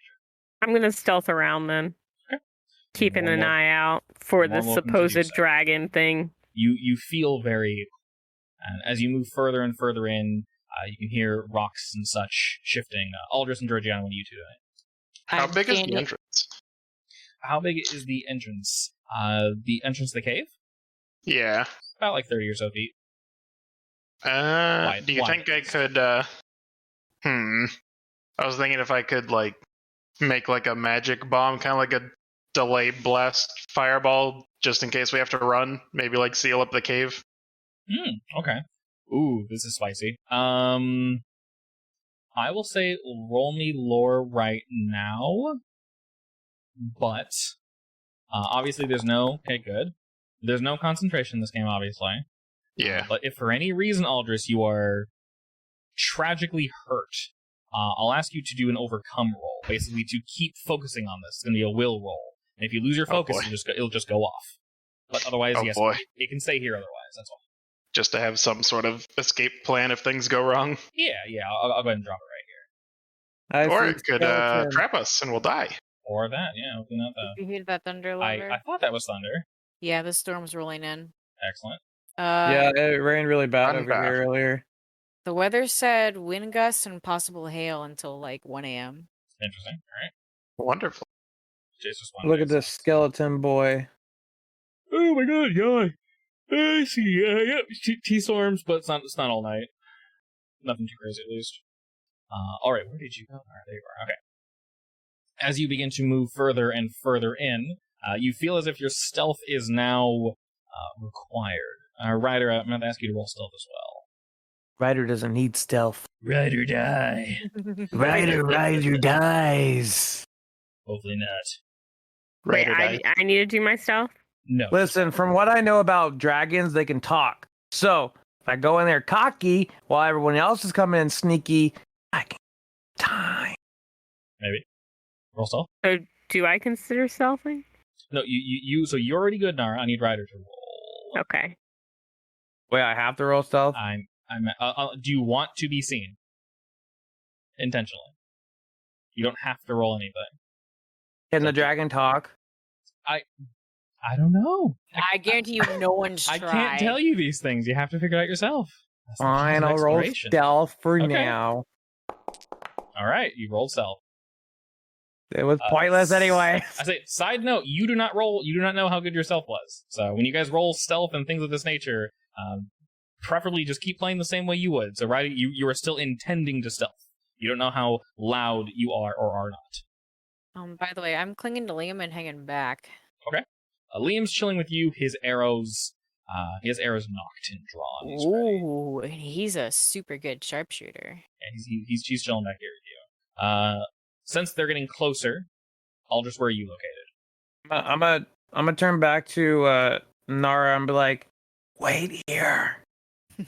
Right where you are, or where I am currently? Where you are, just stay there. Okay, good. Will do, sir.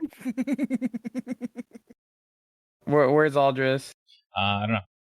Mr. Birdman? Art thou present? Twah! Twah! You gotta talk his language. There he is. All right, Mr. I told you, you gotta talk his language. All right, where are you, That's buddy? how it works. Well, depending on how long it takes for me to place a bomb at the door, I'd be there for a while, and then probably just follow Georgiana. Sure. All right, so we'll say you guys are kind of back here. Liam's chilling. You're in a pretty good position, Nara. Ryder, while you begin to look about, kind of peek around corners and such, Wait. Yes. Wait. Yes. Wait. Yes. Don't say what you're saying. I'm gonna peek my head. I'm not even gonna peek my head. I'm gonna walk in and be like, "So this cave's looking real good for moving into." All right. Your voice echoes and bounces off all the walls, ceiling. You hear some of the stone shift. You can tell that it's a bit loose here. You also notice that there is indeed ore aplenty. It's actually quite odd looking. And as you say that, Ryder, the massive hole in front of you stirs. You hear something scratching up against it.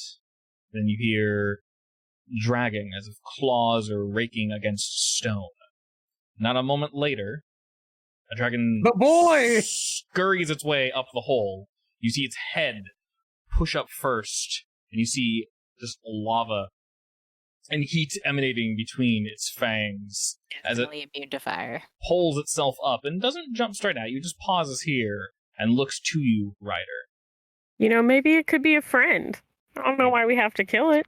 I mean, maybe you just do a little dance, dragon dance. Alright, do you say or do anything while it's climbing up, Ryder? It's difficult to hear, I will say. It is quite loud. Like while he's climbing up, do I say anything? I'm asking you. I'm saying you have time to if you wish. Also, I hear him. I'm be like, look here, chump. You taking. You think you're the big shot around here, but really there's only one of those in this town, and it's me.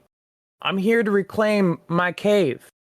As you say that, the creature looks at you, Ryder, and I'll have to ask you to make an athletics roll. Oh, Lord. I don't think he talks. All right, wonderful. It shoots what seems to be a ball of lava effectively at you, but you're able to easily dodge it ahead of time, as you aren't really attempting to be stealthy. You're not really trying to hide yourself. Listen, Firehead, I get it. You're angry because I'm here. Daddy's home. You don't gotta shoot at me. You can tell this beast is not having any of it, Ryder. Whether or not it can speak, I cannot say. But Yeah. you've taunted it, and it seems very much unhappy. And with that, we're going to go ahead and jump to initiative. I'll say probably Riders first, because that logically makes the most sense. And I will say this beast is quite fearsome, more fearsome than anything we fought before. It's going to have various mechanics and such, so just be careful fighting it. You can, for the most part, use all of your skills and things. They'll just be more archaic and more medieval and such. I'm gonna shoot his wing with my arrow. Not the explosive arrow, just the arrow. Okay. So, what about that comment music? Okay. So my question to you, Ryder, is, so basically with everything we do, I add a little GM player screen at the bottom that kind of let you see what the rolls are. Obviously, create, manage, attack, defend, overcome. Much easier to see here, which is really nice. There's quite a bit, actually. So, are you attacking, or are you trying to create an advantage? I mean, it would hurt him, but I guess I'm trying to like dampen his wings so he can't fly. Okay. So you're trying to create an advantage then? Yes. Okay. Sure. And that's with an arrow? Yeah. Alright, that sounds like a shoot roll for a bird one. Like not in his wing as in like the, you know, the loose flappy part, but like in the arm of the wing. Yeah. Where the meaty bit is. So you're trying to shoot an arrow in a really inconvenient location for this boy, so... Then see. Yeah, so basically it'll bother him effectively. Okay, that's fair. Okay. So you fire off your arrow, and the dragon very quickly dips off to the side. Okay. They'll just Can I create use advantage. best shot? Use what? Can I use my aspect best shot in the galaxy? You would have to use two aspects to... you'd have to use two aspects, which is 2 fate points in one shot. You sure you want to do that? Can't he reroll? That's a fate point, though. That is a fate point. You only have 3 fate points. Oh, that was a fate point either way. It's a fate, yeah, regardless what you do, it's a fate point. I wouldn't recommend rerolling that, only because that's rough, buddy. And I will... Sure, what can I say? Oh, I will say this. So imagine fate points basically like anime points in this game. Effectively, that's how they function. Pretty much what... In general, what that is basically in moments in anime where you know the character does like the thing to like block or dodge or whatever, basically plot armor and shit. That's basically what your fate points are. If you treat them as such, it does make some things a little bit easier and whatnot. But obviously, like with stamina, you will eventually run out of your anime points effectively. So treat them like that effectively. But all the same, Ryder, you do fire off this arrow, and it goes soaring past the creature as it dodges it, and you can sort of hear its laugh as it begins to lumber and move closer and closer to you. I'll say it's going to leave the far area and then just kind of come to you, Mr. Good Sir. And as it does, it is going to attempt to attack. Wait, did I just hear it laugh? It comes as it moves toward. Oh, so you do talk. He raises his claw to strike you, Ryder. Appreciate that. Bitch. Super unlucky. Excellent. As it should be. What am I supposed to roll? You're probably gonna roll to dodge this. That would be athletics. So can I paint the picture of me dodging him? So you get to ignore damage and you gain a boost. So yes, go ahead and narrate that. So he's gonna laugh at me, and I'm like, oh, it's funny, hothead. You think this is funny? Do you think this is a joke? And he's gonna Hothead. swipe at me. He's gonna come at me all dragon like, boom, boom, boom, boom, boom, boom, boom, boom. And then he's gonna swipe at me, and I'm gonna jump up, and I'm like jump on his hand, and then like bounce off of it, and then land and pull up my sword. Okay. You Like, draw come your at weapon. me. You draw your weapon and you jump back a bit.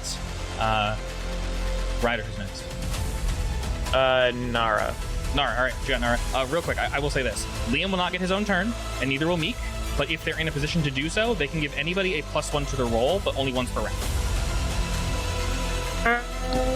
Can I? In what way? Like advantage or +1. distraction? +1, that's it, just +1. So if you roll to attack, and you roll a 3, he can shoot an arrow to give you a +1, so you now have 4. As long as it logically makes sense. If you're trying to, like, I don't know, do something that doesn't make any sense, or if he's nowhere near you, then no, it's not gonna work. Alright, Nara. I would like to throw a flash bomb towards its eyes. Alright. We're attempting to blind the beast and distract him. Yeah. Alright, go ahead and throw that one for me. Are you telling me to close my eyes when you throw this? Yeah. Do you close your eyes? Yes. Okay. You don't have to. It's not an order. Just a suggestion. Just stare at it. Which one would that be for me? Crafts? I will No, say I'm not crafts, yeah. making something. Okay. You are, though, yeah. Basically, anytime you do something along those lines, it's craft. Oh, painful. Wow. Oh! I rolled the That's opposite. unfortunate. Okay. Wait, no, look, I have a limited number of these. I'm going to re-roll. You can, but I did roll a 5. Yeah, but what if I roll a 5 or a 6? Yes, You sir. know, I have a +3. You do. You're more than welcome to. So don't actually re-roll that. In the sheet here, we can actually do that, and it will automatically use your fate points. You're going to go for the re-roll? Yeah. Okay, so this will automatically remove your fate points and update the roll for you. Oh! So you have a 2 currently. Okay, that's fine. I'll accept it. All right. It is what it is. It is what it is. All right, so you attempt to throw Oh, wait. Yes. So I throw it, Yes. and then I immediately try to duck behind this column here. Yeah. And I think that's why I missed. I was too nervous. You threw it basically too quickly at the beast, and unfortunately, because of that, it just soared off in the wrong direction, or maybe it was too slow, and the beast is able to cover its eyes with its wing, and just poof, just flashes off. Nothing happens. You can hear it growl in your general direction. Who's next? I'm gonna just so you, before that happens. Oops, Yes. I didn't mean to do that. Once I'm behind that column, I'm gonna start moving over to see if I can Sure. flank it. Definitely. All right, so Aldous or Georgiana next. Sorry. Where are Georgiana? They're next to each other. They're down here. Assume we can see the I'm gonna dragon from here, say- right? You can very much see him. Yes. I'm gonna say Georgiana goes first because she's first in the eye range, All eye right, line. Liam prepares with you, Georgiana. What do you do? How big is he? I wasn't Huge. here. He's what? I wasn't here. He's like 30 feet long-ish. 30, 40 feet long. Okay. He's approximately as large as the token, so he could basically eat you in one bite if you wanted to. So when I had that sweet earlier, Yes. did I feel my gun react to it? You My felt, crossbow, I mean. you felt something stir within you. You're not exactly sure what happened, but there was an effect. There was definitely an effect. I'm not saying Gigi's magical, but Gigi's magic. Did Nara make me anything that I could potentially use to weigh down his wings? Like maybe a sticky honey that's heavy? Potentially, but you need to get really close to use that.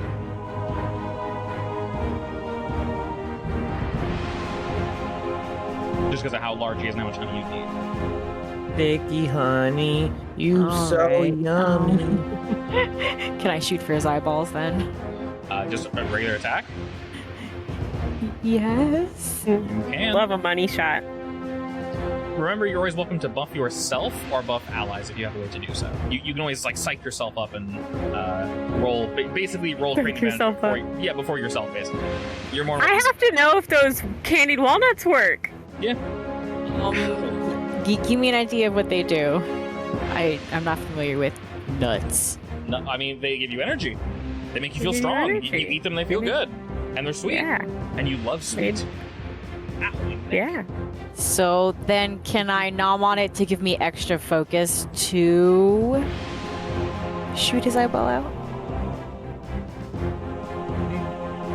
That would mean that you're not attacking. Like an eyesight?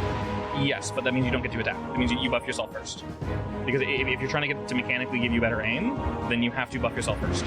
I will do that. Okay, so basically, psych yourself up. I would say, Jesus, you're just eating food. I have no idea. What do you want to roll? You tell me. Will?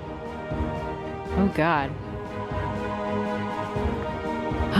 You only need to beat a 1. I'll put it that way. If I'm psyching myself up, Yeah. yeah, I think will. Okay, good. Roll it. You just need a 1. Cool, you got it. All right, cool. What aspect do you want? You've had some nuts. They're delicious. You feel empowered.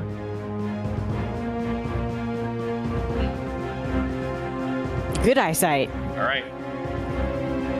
You know what to say. Eat your nuts. And you get good eyesight. All right, so you have the aspect of good eyesight on you. You can invoke it whenever you want. You have 1 free invoke.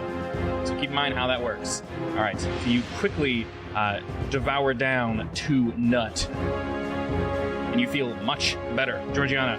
All right, Aldris, as you see your friend get that nut, she's energetic. It was Get that nut. It was more delicious than you were expecting, actually. He of little faith. Hey, there's no little faith here. I nommed that thing real Yeah. quick. They taste better when death is on the line. Mr. Birdman, what do you got? Yep. Oh, hell yeah. Food's always better when you know you're gonna die. I'm gonna get better eyesight of Mr. Dragon Boy, and I'm gonna try to create an advantage. Gonna like he's on the ground, right? He's not trying to fly anywhere. He's not currently trying to fly, but given the height of these ceilings, he very much could if he wanted to. I'm gonna try to like make the ground all muddy and swampy and hard to move around in. Gross. Yeah, wonderful. Just for Okay. him. Yeah, go ahead and roll that. All right. Unfortunately, unless you wish to boost that. Game Master just be rolling high. Apparently. I will boost it. Das Boost! Okay, so we're going to create an advantage, and we are tying. So basically, The only tank that's on the battlefield right now. So you can do 1 of 2 things. You can create a boost, or you can free invoke an existing aspect, which we don't currently have any on him. So we can get basically a free boost, which is a free 1-time buff. And you said you wanted to make money ground, basically? Yeah. Alright. Harder to move around in. Yeah, so slippery ground. Just for him. Boost, but it only works 1 time. Then it goes away. Alrighty. Gonna get behind Liam. And then you get behind Liam. Alrighty. At the end of that situation there, the creature begins to look around, and you can feel it beginning to charge some form of fire breath. And it's not going to let it out just yet, but in this current area where it is located, the first thing it's going to do is it's actually going to swipe out at Ryder. Rude. Very rude. The biggest rude. Maximum rude. Oh my god. That is indeed quite rude. Fuck. Alright, that's athletics to dodge. +5. Damn it. Alright, you can use slippery ground and your quick on feet, which will give you a +4 if you wish. That'll tie. Yeah. Okay. And then when you tie, you actually, funnily enough, grant yourself a boost. So we'll go ahead and get rid of that. Do you want to just keep quick on your feet, basically? Fast as fuck, boy. Okay. Yeah, quick on feet. So yeah, you don't take damage either. Perfect. Yeah, you don't take damage, right? Excellent. Oh wait, do you take damage? No, just grand boost. Okay. Excellent. So the creature goes to strike out at you, but fortunately for you, is unable to do so, and its claws just smash into the ground. You can tell it was slowed a bit by whatever was behind it, but that muddy, like you gotta sticky be faster than that. The muddy, sticky ground has effectively gone away. Aldris, who's next?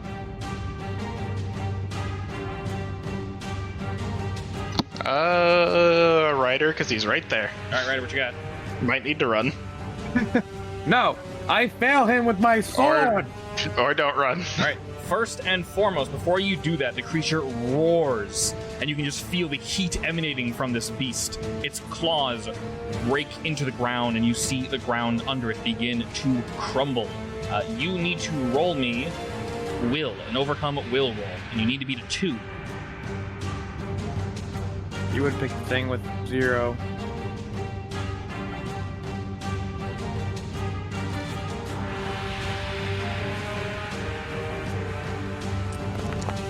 Rip. All right. Unfortunate. What this means is when you go to strike this creature, you'll have a -2 to your roll. You are somewhat shaken.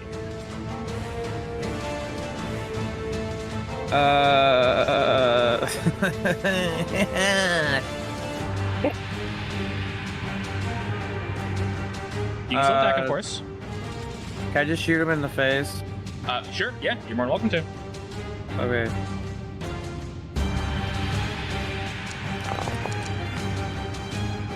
Alrighty, you go for the shoot. Of course. Unfortunately, he's able to dip, dive, and dodge out of the way. I'll go ahead and give him a boost. I'm not sure what I'll name it, but you release a few of your arrows, and once again, he bats them away with his wings. He just kind of flaps them once and twice, and before you're even able to reach him, as you continue to fire at him, the air that he picks up with his wings just blows the arrows about.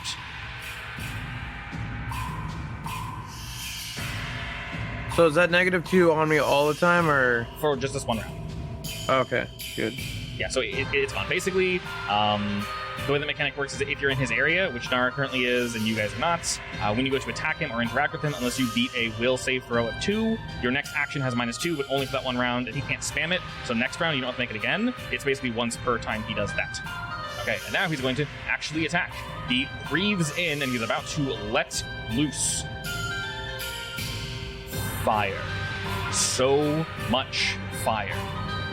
All right, so what's going to happen here is I need to ask how many of you are making this roll. Let's say. Alrighty, it's going to do this. Okay, that is a 5. Ryder, Georgiana, and Aldris. I'm not going to count Liam. Sorry, how far does it spread? He begins to flap his wings after the arrows that Ryder fired at him. And he twirls and twirls and swirls up into the air. He's only flying maybe 10, 20 feet up, but he uses the gusts and the tornado that he's forming with his wings, and he fires all this heat into it, and you can see just molten lava seeping out between his teeth, and the fire strikes the ground just behind Ryder and begins to spread and shoot up and down all the various hallways. And the 3 of you need to make either an athletics save or a different kind of save. Whatever makes sense. Pilot. No, that's not making sense. Aldous obviously can defend with magic, but... Can I try to defend both of us with magic? I'm assuming that'll require a higher roll. Because I could put a shield in front of us, maybe. I could be wrong, but to my knowledge, you can't defend other people without a stun or something. All right, well, personal shield it is. Yep. Georgiana? Okay. So basically the way this works is fire is going to blast out towards all of you. And what's going to happen is, do you guys want to use any of your free invokes? You guys quick on my feet? Okay. No. So that'll boost you up to, what did I roll, 5? Okay. So we'll go ahead and use that for you, good sir. That's a 3 plus 2. Need it. I love how these rolls are backwards and they're all at the bottom. It doesn't make any sense. Aldris, how about yourself?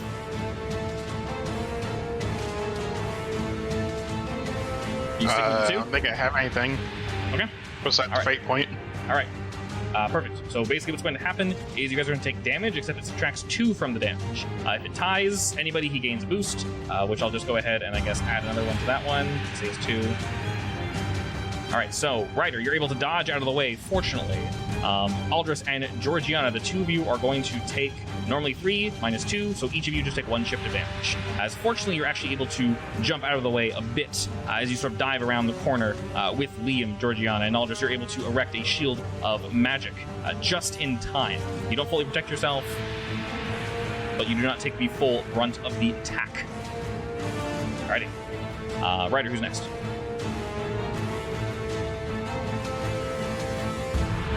Nara. All right, Nara, what you got? Okay. I want to come around here. Okay. And throw something at its back to create a distraction. Okay. First, And- roll me a will save. Hmm. Overcome will. Just need to be the 2. Wonderful. All right, you can act fully on this turn. You are not shaken by the creature's roar. You can go ahead. Jesus. You can go ahead and roll your crafts in order to distract this creature.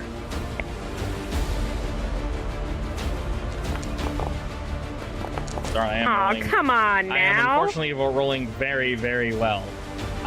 You toss some sticky substance or whatever it is to distract the creature, but he quickly turns and jumps out of the way and completely avoids the attack. All right, who's next?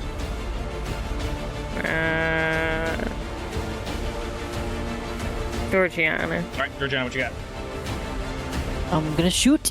All right, I'm gonna use my free invoke. okay, you're shooting just for damage? Yeah. Okay. Oh, Oh, I just realized yes.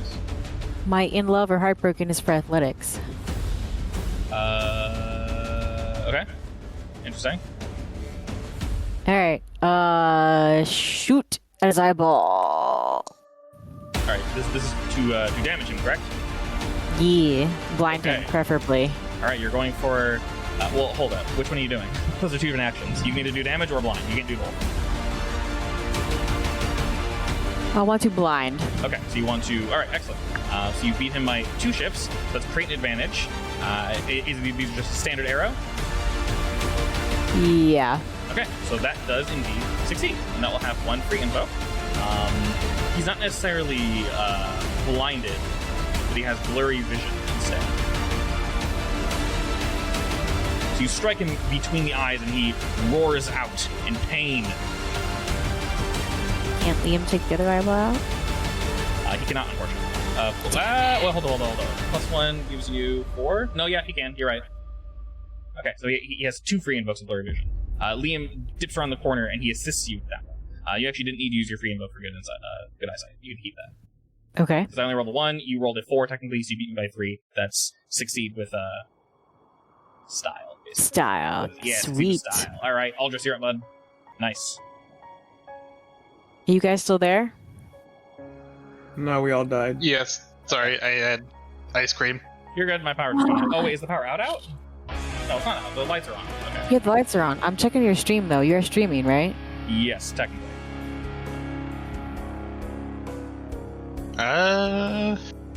Yeah, I guess if the room's lights are on, then the power's still on. Because Yes. my computer might. You adorable dolt. Okay.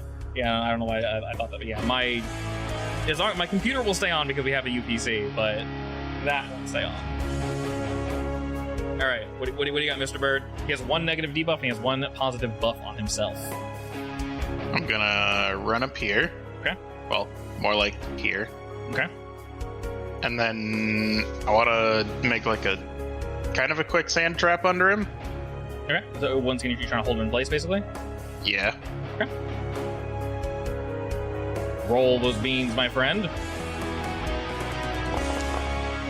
Unfortunate. All right, do you wish to use the blurry vision to increase that to a 4? Sure. Okay. Where are you? Wait, what? Where are you? Game Master Georgiana. Nani, you're not on this list. That's annoying. What? Wait, really? Yeah, that's weird. Lore, you rolled your lore. Oh, that's annoying. Whatever, doesn't matter. Okay, so you're at 4, but he's gonna go ahead and use Fast and Tough to boost himself as well. So you have a 4. He's gonna use his. Now I have a 5. Okay, so he's still technically beats you there. Unless you want to use something else. You can't use the same blurry vision more than once. There's that flash. Oh There's no. lightning. Can me give him moral support? Moral support would be creating advantage. And basically stacking various debuffs on him. Do you want to do anything to boost yourself further? Use a fate point or anything? Or Go with another fate point, because why not? Alright. He cannot stop that. That puts you to a 6. Which debuff would you like to throw at him? You said sand? It's like a giant Alrighty. quicksand trap for him. Okay. So that's a quicksand trap. That has one -1 free invoke? That's a weird way to do it, but sure. Alright. I'll separate these ones buff ones. Alrighty. The sand begins to swirl around the creature's feet, and it attempts to get out. He is not perfectly trapped by it, of course, and he can move if he wants to. But all the same, for now, he is indeed held in place. At the beginning of the round, he will go ahead and do something. Aldous, let me ask you this question really quick. When you moved, was your intent just to hit him, or are you trying to move away from Georgiana? Kind of away from Georgiana, but then I wanted to kind of move behind this for a little bit of cover. Okay, perfect. The creature will actually turn to you, Nara, and it will swipe out at you. Make me an athletics save against 5.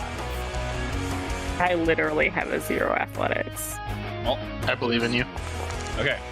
Are we using any invokes? Yeah, what's it really gonna do?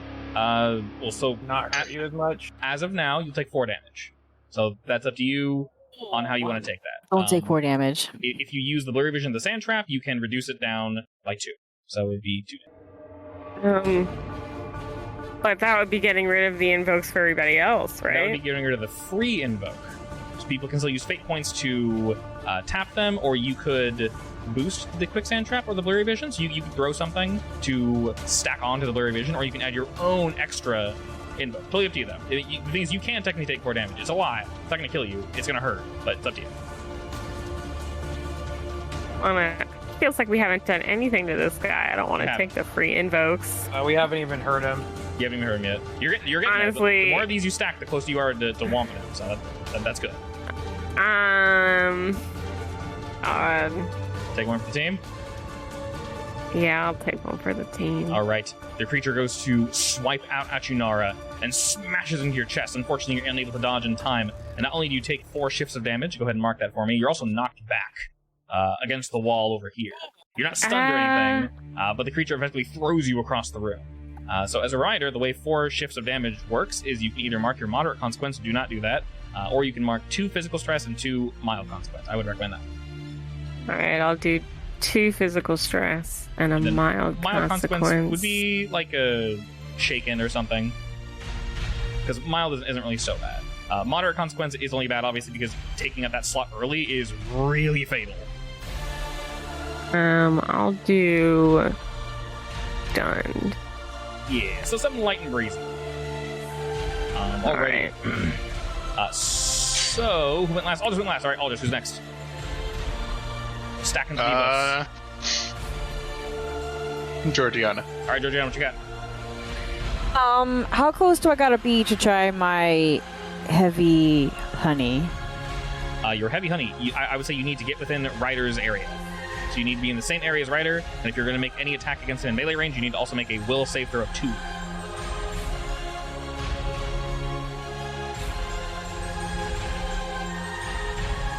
Ryder's currently immune to it, so he keeps them have to. Since it would be your first time, you have to do it once. Sure. Okay. So as you charge in, go ahead and roll will for me to resist the creature's presence. That's not what I wanted to make. Wonderful. All right, you overcome the creature as he roars at you, Georgiana, attempting to scare you. But I laugh in his face. you laugh and yeah, you're way too cute. All right, well, what are you going for exactly? Well, if I'm shooting with the crossbow, I guess can I do like a crossbow lob? Okay. Where are you aiming and what are you trying to accomplish exactly?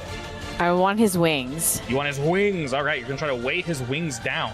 That will definitely be... And you're not trying to damage, you're trying to create an advantage, correct? Yeah. All right, so roll me shoot. And if you need it, you have quicksand, blurry vision, and good eyesight.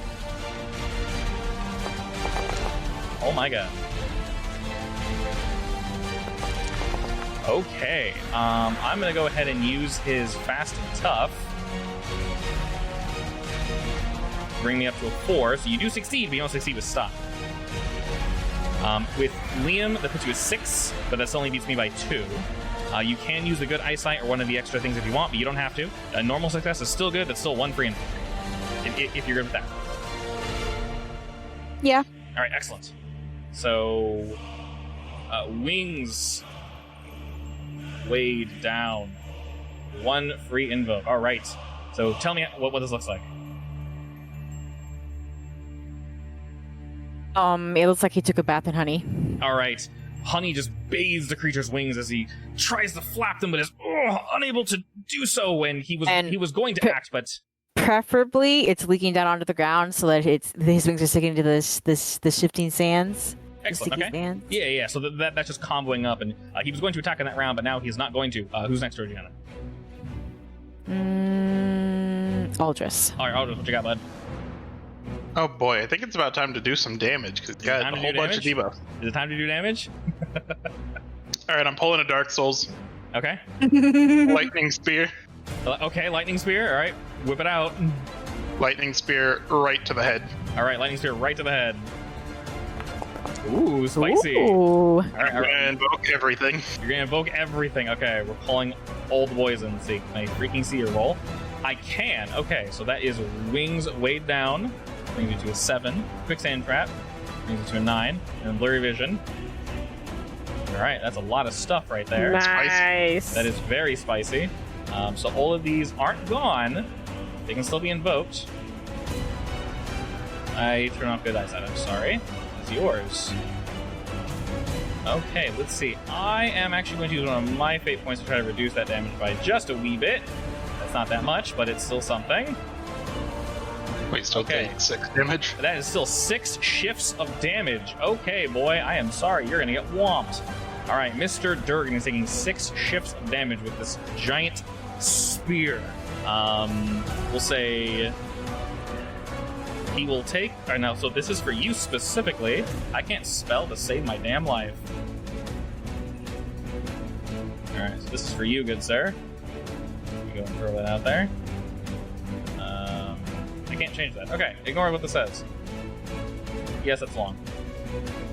Okay. So, whenever you deal damage to someone and take up one of their slots, you, Aldris, get a free invoke on it. So he has seared scales right now. That is an aspect that is on the creature. That means anyone can use a fate point to basically poke that and say +2 or reroll at any time because that's not going away. You get to do it for once next time your turn rolls around, Aldris, though. That's why it's 1 free invoke and put your name on it. So he took 4 regular shifts, which he ate with his stress bar. And then he's taking a mild consequence of 2, which is seared scales by you, my friend. The creature roars out as he attempts to fly out of the way, but is unable to do so. And once again, because he took so much damage this round, I'll say he won't go. And instead, either Ryder or Nara will. Who's up next? Ryder. Ryder. All right, Bob, what you got? I hit him with my sword. Just charge him with sword? Yes. All right, you charge in with sword. Swing it up, my guy. Fuck! Alrighty. Unfortunately, the creature is able to dodge. Does he have any buffs on himself currently? He does not. Alright. Still quick, though. It's just a boost, so it only works one time. I'll go ahead and give it to him. Oop, oop. Alright, so he dodges with the skill of a Durgan.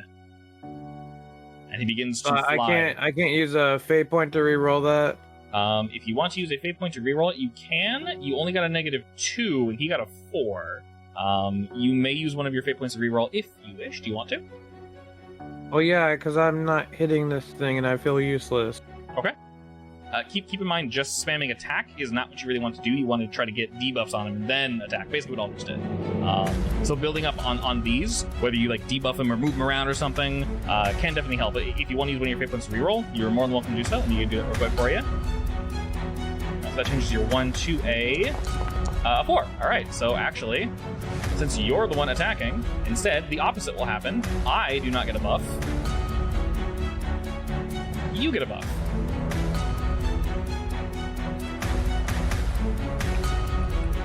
Alright, so this is a one-time free invoke that you can use, good sir.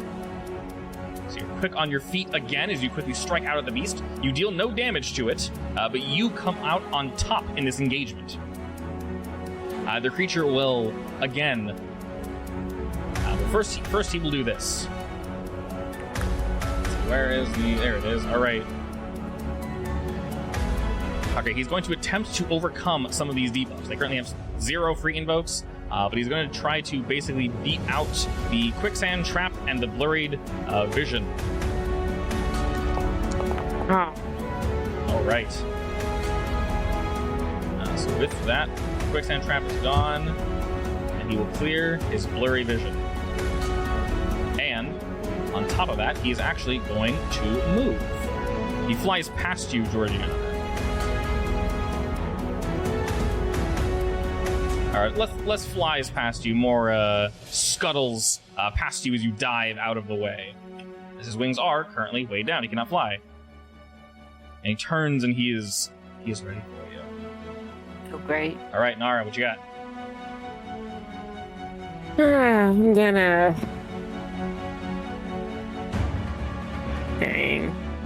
Guess I'm gonna shakily make my way over here. Okay.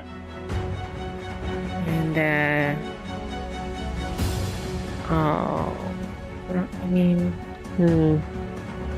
I can't really hit him from here.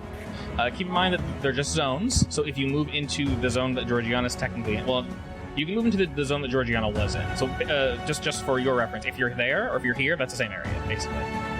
Okay. Yeah, so this whole area is one area where you currently are. He is in this middle area, effectively. I'm just putting him here because it's cute. Okay. Yeah, so you can definitely reach him if you want. So I'm gonna try throwing a trap at him. Okay, what's this trap gonna do? I think it'll...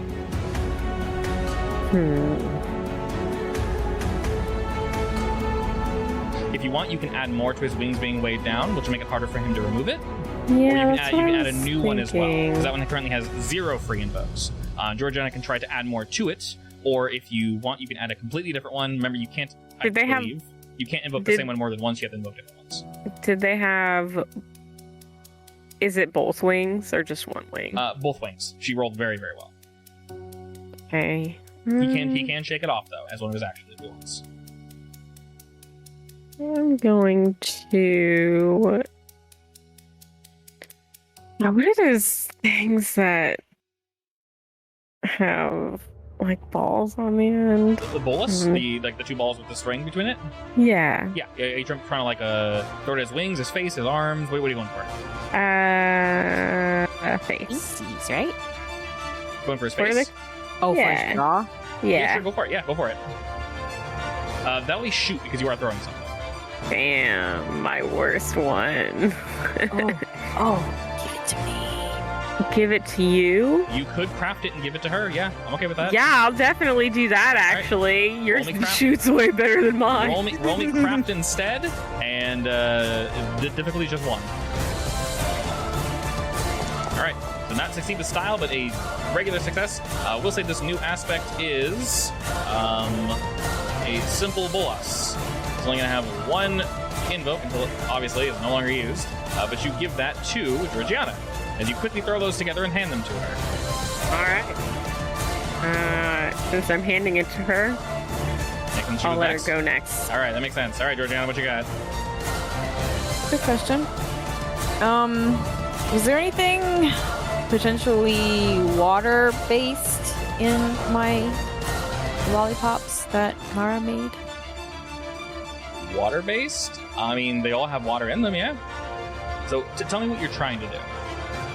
I wanted to maybe stiffen him up by cooling him down.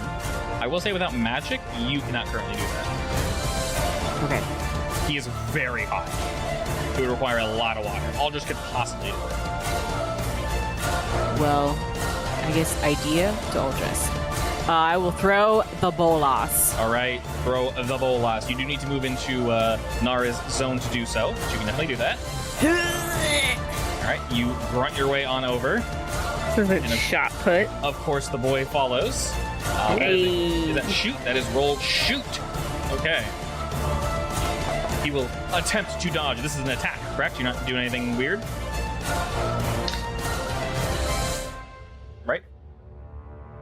Are you attacking him, or are you trying to create an advantage? Because if you create an advantage, you can use one of these things to... So realistically, you can either do a decent amount of damage, or you can create a good debuff on him. Your choice. Well, the higher I hit, the more damage he takes, right? Correct. So the way damage works in this game is the higher you surpass that number, he just raw takes that much damage. Can I use my good eyesight to nail him good?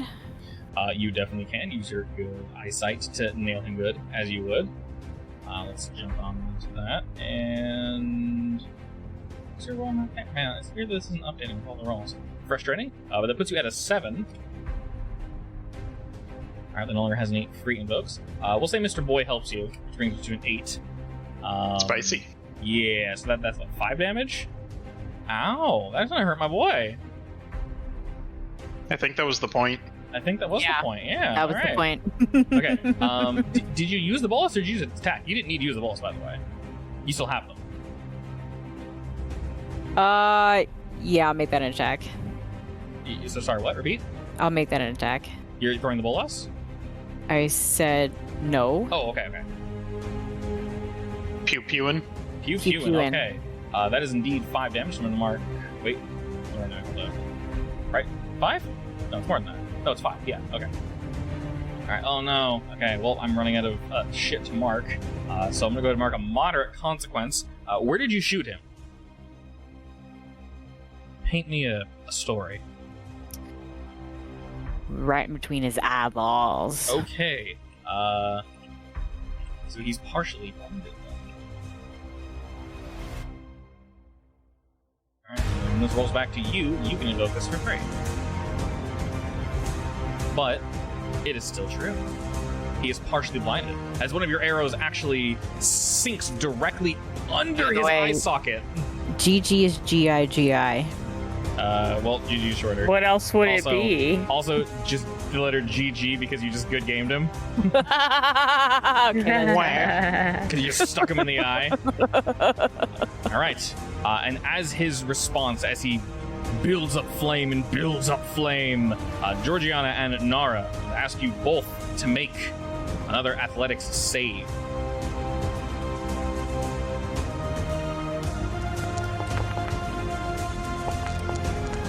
Oh my god. Do I get this? Do you get what? Because I'm in love. It's if I'm reckless, though. So that is only if you eat up one of your mild consequences. If I eat up? Yeah, basically you have to purposely damage yourself. Let me say. Oh, okay. Yeah, the balance of one of these was you. So basically, if I'm jumping in the way. Yeah, so basically, we your mild consequence is going to be Heartbroken, which you're basically damaging yourself, quote unquote, damaging yourself.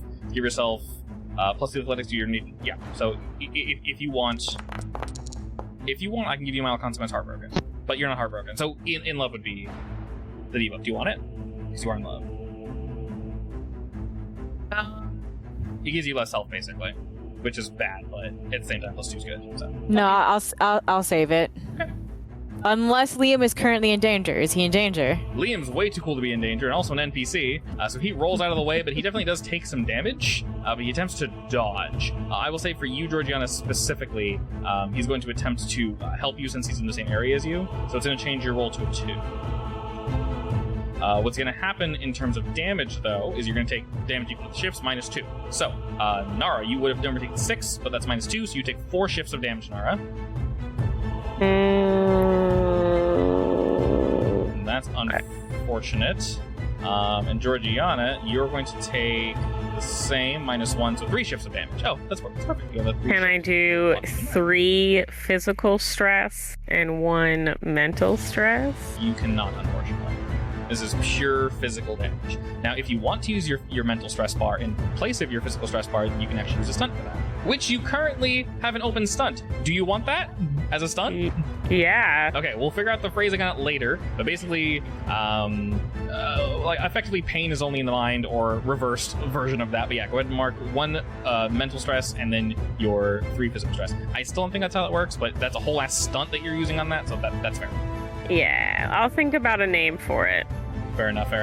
Okay, that was the lad's turn. Who's next, Georgiana? Ryder. Ryder. You're up, dog. What you got? I rush in. Okay, he is 1 zone away from you. I mean, you can't Like melee, in but you the can same zone? range. In the So same zone? No, he is currently 1 zone away from you, meaning you can range attack him, but you cannot melee him. So I'm ignoring this rock. Correct. Yes. Yeah. We're looking at these effectively just saying there's zones. So pretend the rock's not there. Okay. So I rush in because I'm mad at I keep on missing him. That's fair. And I'm gonna load one of the arrows that Nara gave me. Okay. And I'm gonna shoot him. Okay. Roll me In some the fight. shoot. Roll me some shoot. Is this for damage, I assume? Yes. Okay. Alrighty. Do you wish to use any of your boosts? Quick on my feet. Quick on your feet. All right, let's use that, which brings you up to a 6. That is 5 whole ass damage. Oops. Oh god. Grab that for a second. Freaking me out, game. Don't do that. All right, what did I roll? Pretty not great. Let's see. Do I use my fate points for that? Yeah, we'll use 1. All right. The dragon hunkers down and attempts to avoid some of the damage. If you want, Ryder, you can use one of your fate points to basically aim at partially blinded or seared scales, which add +2 to your roll if you want. Wait, what? You can use one of your fate points to invoke either one of your aspects or one Can of the I aspects just on the enemy. use my fate point to give me +2? Because you're the best shot. Yes. Yeah, you can do that. Exactly. All right, that puts you at 8 and him at 3, which is 5 more shifts of damage. Well, tough shit, bud. I can avoid that. 5 more shifts of damage. Unfortunately, that's going to be a severe consequence. Tell me, so he's not dead, but tell me what you're doing here. So I rush past, and I kind of quick on my feet, so I kind of bolt past Nara and Gigi, and I'm like, watch out, guys, and I slide on my knees like a badass. I'm like, and I'm loading it as I'm sliding, and then I'm like, eat this, bub, and I shoot it, and it flies in the air, and he's just like, huh? And then right in the face, explosion. Okay.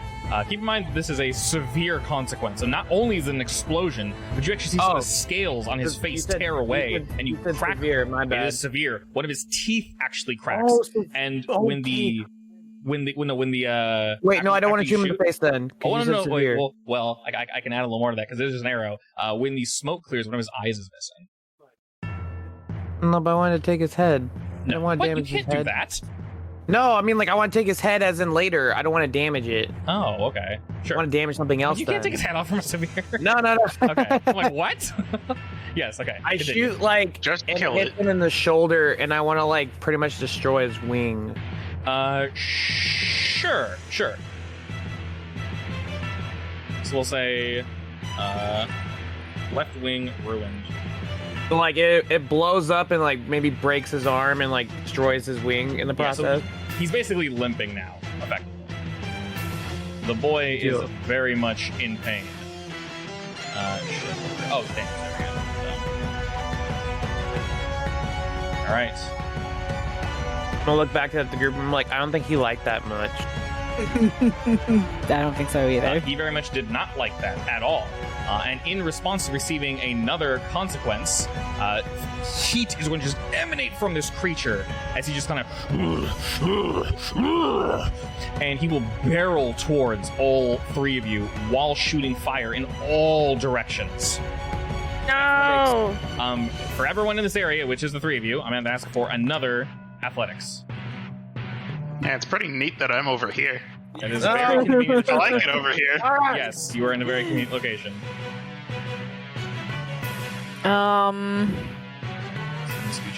Can I tell that Nara's hurting, or is she not hurting?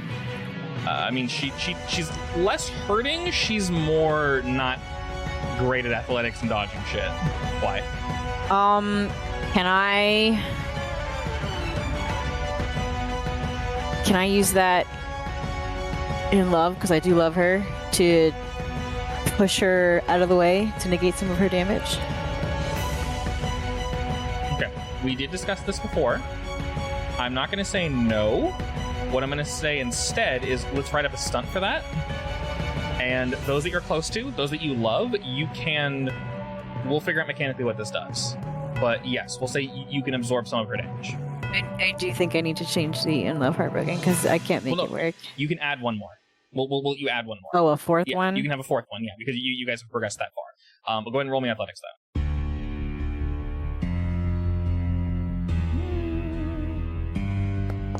Wow. Okay, that's pretty spicy. That's a good thing. Okay, so this creature, he's flying through. This damage is going to be equal to all of you. Okay, that's obviously a lot. But there's various things we can do with all this. So that's 7. Let's see. How do we want to dish this out? So if you want Nara, you can use one of your fate points, basically to poke at one of his current debuffs, and give yourself a +2. You can't use one of the 3 invokes because you didn't cause one of them, but all the same, it is still true. So you can say, because he's partially blinded, you basically get +2 to your roll. It does cost one of your fate points, though. Yeah, I'll do that. Okay. Should I just remove one of my fate points? It actually does for you, like that. If you want, you can do it twice, or you can just do it once. It's up to you. It'll be your last fate point, but it would be my last fate point. It's also 7. But I also don't want to die. Yeah, it is 7 damage, which is literally going to be your severe consequence and 1 physical stress. So I'll go ahead and use my last fate point. Okay. So put you to a 2. Ryder, do you want to use your last fate point to do the same? No, I'm good. You're good? Okay. Oh, sorry. Do you want to use the ruined left wing to invoke for free? Yes. All right. That adds some juice to you. So once again, this is always true. You guys can always invoke it. But he gets the free one because he's the one that did it. All right. So this big son of a bitch charges in. And with this layout, Georgiana, take 3 ticks of stress. Nara, it's not as bad, but still pretty rough. Take 5. Consequence. So 5 would have to be... It's not bad, just take 5. And 1 physical Just stress. die. 1 physical stress and a moderate consequence, yeah. And then Ryder, take 3. Can I have... What constitutes a mild consequence? A mild consequence... Like a broken arm or something? Is it severe as Moderate, broken arm? isn't it? Let me double check. Alright, Moderate moderate. consequence is a first degree burn, exhausted, drunk, terrified, deep cut. I will say, basically you have a large gash on your arm. It tore open your armor while it charged by, and not only is your arm like cut open and bleeding, but it almost actually seared the wound closed. This thing is so hot. Oh.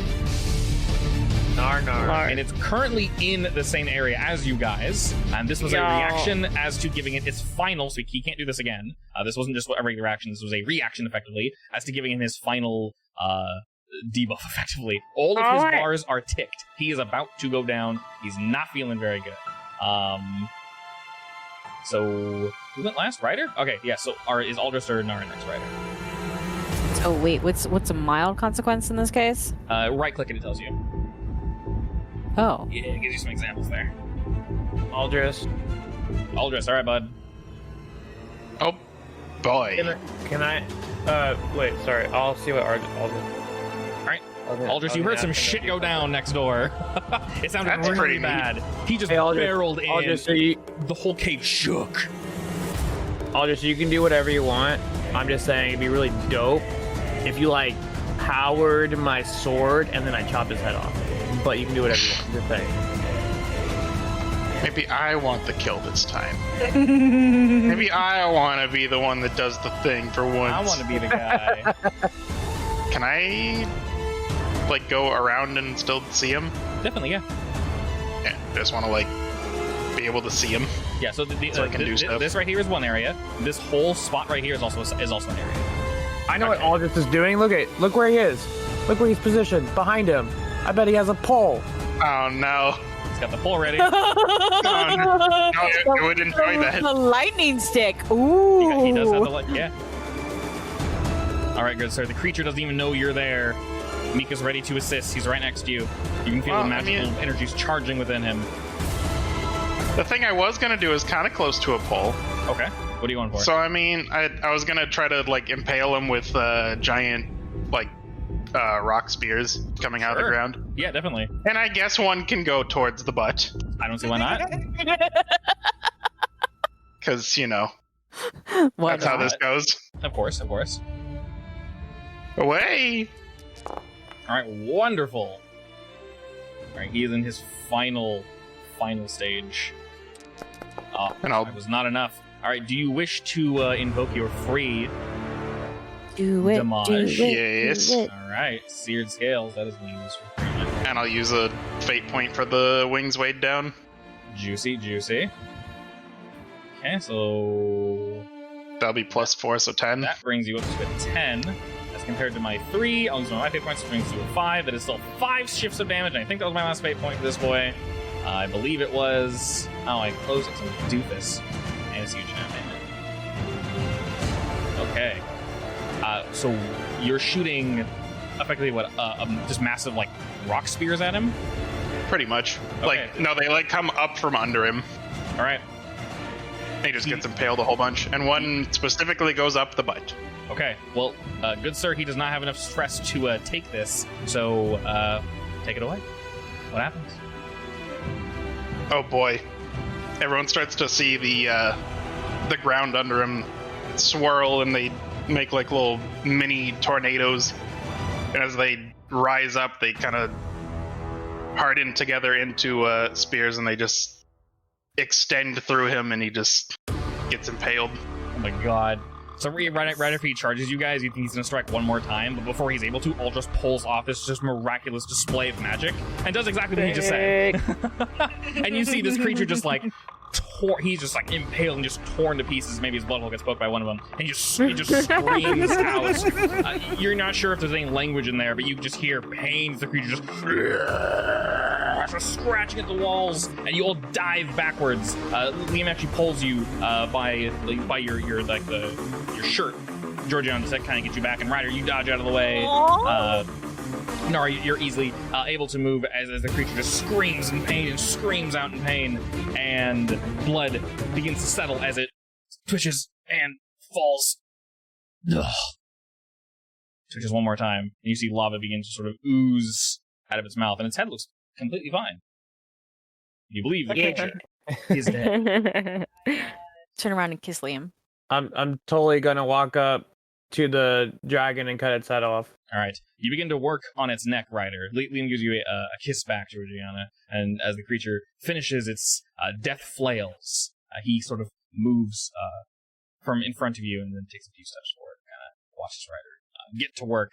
And Meek seems very excited. He kind of goes, he looks at the beast. And Aldous, as you get closer to it, you feel something strange. Ryder's cutting into it, and as you do, this is a juicy boy, by the way, Ryder. It's not hard, but it's difficult. You have to pause every few seconds as Said you're not melting his sword. precisely. Fortunately, you have a magical sword for whatever reason, and it definitely should be probably melting your sword. But it almost feels like this creature is just full of lava, like an egg Weirdly enough, like you're cutting it like a cream-filled egg, except lava instead, and it's just pouring out of this thing's mouth. And as you cut the neck, more is just pouring out of the stump, and it twitches a few more times, and you know it's dead. Its head's basically off. But Meek is still sort of looking at it, and as you gaze upon this creature, Aldris, you sense a magical energy leaving it. And you don't have the head all the way off, right? You're still working on it. Aldris, whatever effect is not overcoming you necessarily, but emanating from this thing is also coming from somewhere else. You can almost see it. You look past Ryder as he's cutting at this thing's neck, just cutting and cutting. And just beyond, through the cracks up ahead, you feel compelled to move over there. You feel as if there's something there calling you. Well, like all the way up here? Yeah, all the way to the north. In the pit? Effectively, yeah. I guess I'll head up there. Almost before you start moving, Away. you and me can start moving at the exact same time. Like, the second Nice. your talon moves forward, its paw moves forward. In unison, perfect unison. And the two of you move in and move in and move in and move in. Georgiana and Nar, what are you doing? Well, Am I still working on the head? Yeah, it's gonna take you a bit. He hit that quick. I'm assuming Aldris is kind of like tunnel visioned. In a sense, yeah. Did you say anything, Aldris? You still have control of your Nope. faculties. Okay. So if it to you look like he's kind of walked off. That has me curious. As you turn the corner to go look, you don't see Aldris. He's gone. In fact, you don't really even see the pit. It looks smaller than it was. It looks like he was probably in there. Did you go to look at the pit? It's still there. It just looks smaller. Aldris? As you call out, your voice echoes through the wall. Aldris! You get closer to the pit, and you can see it's literally just a pit, Georgiana. It goes down maybe 50 or so feet, and it looks like the creature was just resting down there. But it has a very definite bottom. And you look around, you don't see any shadows or anything. It just And looks like no eggs or anything? no eggs or anything. No, just a straight up hole down there. You see like maybe some armor and such, some bones, but they're old. And you look around, and you do see there is some ore embedded in the wall. Aldris! As you continue to call his name out, Nara, what are you doing? Trying to bandage up my large gash. Okay, that sounds fair. As a reminder, you preferably you preferably want other people to heal you. If you try to heal yourself, it takes basically whatever that tier is, 4 + 2. So if you're trying to heal a moderate consequence, for you it'd be a +6. Now you could roll crafts and theoretically get it, but if you don't, nothing happens basically. Also, at the end of combat, all of your lingering injuries, which I will clear now, so all those go poof. All the physical and mental stress is gone. I mean, Aldris and Gigi are away, right? Away! You hear Georgiana looking for... Are you clicking on the one stress, Aldris? Are you clicking the second I click it?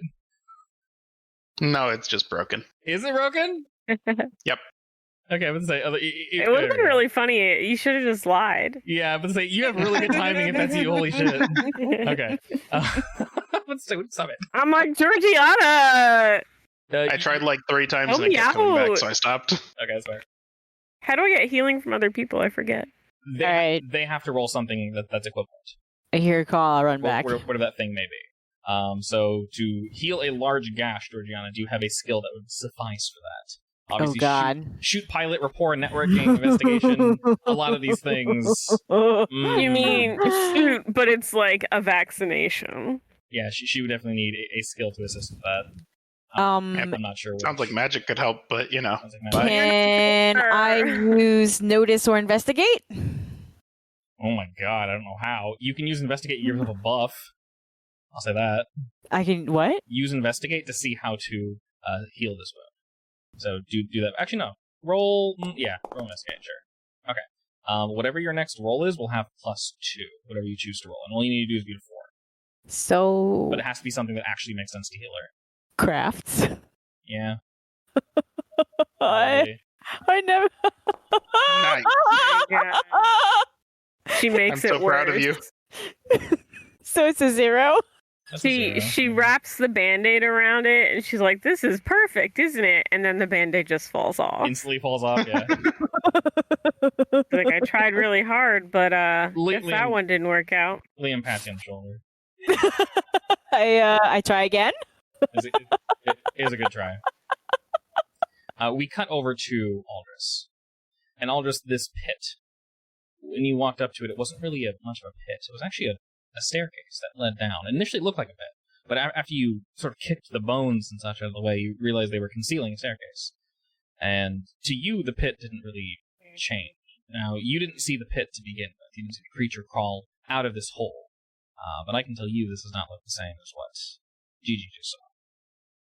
And you begin to descend the steps. You go down, down, down. As you begin to look around, you notice that your surroundings are smooth and metallic. And you continue downward. You see a light at the end of these steps. They turn at a 90-degree angle to the right. And down these stairs, at the end you see a room. There's a figure in this room. This figure is nearly 15 feet tall. It looms over whatever it's looking at. He's a very big boy. He has pallid, gray skin. His arms are long. It's difficult to tell from this angle, but he turns a bit, not necessarily hearing you, but looking at something. And you can actually tell if he were to completely extend one arm, it might be as long as you head to toe. On his body, his arms don't even look like they belong. They are quite long. Maybe to the point where it's difficult to tell, because his bottom half isn't really legs, it's just sort of where legs would be and just sort of stops. His hands would meet the floor, were he not floating. And as you hit the bottom of the steps, the creature does turn to you, and you see that it was looking into a pool of endless color. And around this creature, you see floating orbs. And instantly, the first thing you notice is this creature has no face. It looks very similar to a Grey, a very common alien. But it has no eyes, no nose, and no mouth. It is all entirely smooth. Its head is long and shaped to move outward. And it sort of looks to you, and you notice now, as the light from the pool glows, a light from your chest also glows, and also from Meek. You continue moving closer. You're not sure if it's curiosity, or you have to, you need to, it's something. The figure looks back to the water, and then slowly looks back to you, Aldris. Now that you're closer, you notice the floating orbs around it are not orbs, they're eyes. About 10, 15 eyes float around this, and it sort of straightens its back. And looking towards you, you can feel its voice emanate outwards, and it's voices and voices and voices. The creature looks to you, and I don't know if you hear it laugh or just make sort of a noise. Maybe it's adjusting itself. Eventually you do hear, and it says, "Aldris, it took you long enough. What kept you?" I don't know. Was I supposed to be here for something? Of course. He looks down to Meek. He says, "Ah, I see you've brought CU-78E with you. Wonderful." What? His name is Meek. Angry. Meek Valid. sort of kind of, its ears flatten and it moves behind one of your legs. It's looking towards this entity in front of you. It doesn't move towards you, but it looks at the two of you and says, "I did not think you would find me so soon. You came here on your own?" You just said what took so long. What? I mean, currently I'm alone, but not completely. I have friends here. Friends. Not alone. Not? And it's sort of like thinking to itself as the eyes look to it and look around, and they kind of like roll backwards, and the creature shudders for a moment and looks back to the water. You're not really sure where this thing's head is entirely, as it sort of pauses for a moment. Its whole body just freezes up, and then it continues to move. Its movements jerky, and it runs its overly long fingers through the water and goes, and then it kind of hums to itself. And then turns back to you. It says, "Oh, Aldris." And then its left hand extends to you, and it kind of says, "Come," as it beckons you with one of its long fingers. He sees that you do not move. And says, "Why do you wait?" Am I supposed to like know you? I don't know what's going on here. Of course you should know me. You should know us. Did you not bring... And he points to the creature on the floor. That here intentionally. It could not have been an accident. I mean, he's our pet now. You just kind of took him with. Pet. Do you know what he is? I don't know much about him. Of course we know what he is. We created him. You and your people helped. Do you not remember? No. Shame. All the same, you brought him back to us. And you brought yourself as well. You said there were others here. Yes. It sort of nods slowly, then begins to float towards you. Is that a problem? I don't know. Is it? I'll be being real creepy. I mean, I don't think it should be a problem. He sort of motions to Meek. And he wasn't very hairy before. He was very smooth. But something, his skin is basically standing up on edge. And it kind of winces and goes, and it pulls its hand back and kind of flexes its fingers. Not yet ready. Did you do anything to it? No. Continues staring at you, the eyes floating around its body. And then it turns again and motions for you to come look at the water. As it moves back to it and begins to focus its energy. Guess I'll go look at the water this time. As you move closer, you see the town.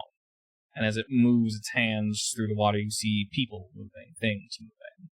Now, Aldris, you can see through this illusion. You see, not code, but you see strings. You see things pulling at these people? You're not sure. You don't know if this is, as you guys mentioned before, a simulation, or if these people exist and he's controlling them, or something you're not entirely sure. It's difficult to comprehend. You're looking into this. You've never, whatever you're seeing now, you've not seen before. These rainbow strings connect the people to the floor, and they move, almost as if the strings are ushering them along. And some of these strings are emitting from the creature in front of you. As the entity moves its hand about, you can almost hear them play like a harp. And then it pauses for a moment and sort of spreads the water. And then beyond that, you just see energy. Just a vast ball of energy. And it looks into it and says, "Well, I don't believe this time it worked quite as well. Whenever you're ready, Aldris, and CU-78E is prepared, please return to us." Yes? Well, what are you gonna do? As you can tell, I don't really remember what you're trying to do or what I'm supposed to do. What's actually going on? You really don't remember? No. We created you. It pulls its hands out of the water and the strings sort of snap and it waves at you. And you can feel it affect your core, the magic within you. Whatever causes you to be you, Aldris. It is very uncomfortable. It's almost as if this being can see into you and see past you, or whatever this you are, and understands you in a way that doesn't make you feel good. It's almost like he just sees not even a piece of meat, less than that, but more at the same time. It's strange. This wild sensation is unlike anything you felt before. And while you're looking about, you can see that Meek is reacting in the same way. Its tail is kind of between its legs. He's sort of buckling at the knees, and then he stops and looks at the two of you and says, I don't know if you are ready. Seek us out when you can, Aldris. When you're ready to understand. When you're ready to meet your creators. That little creature, what did you call it? Meek. Good. Meek.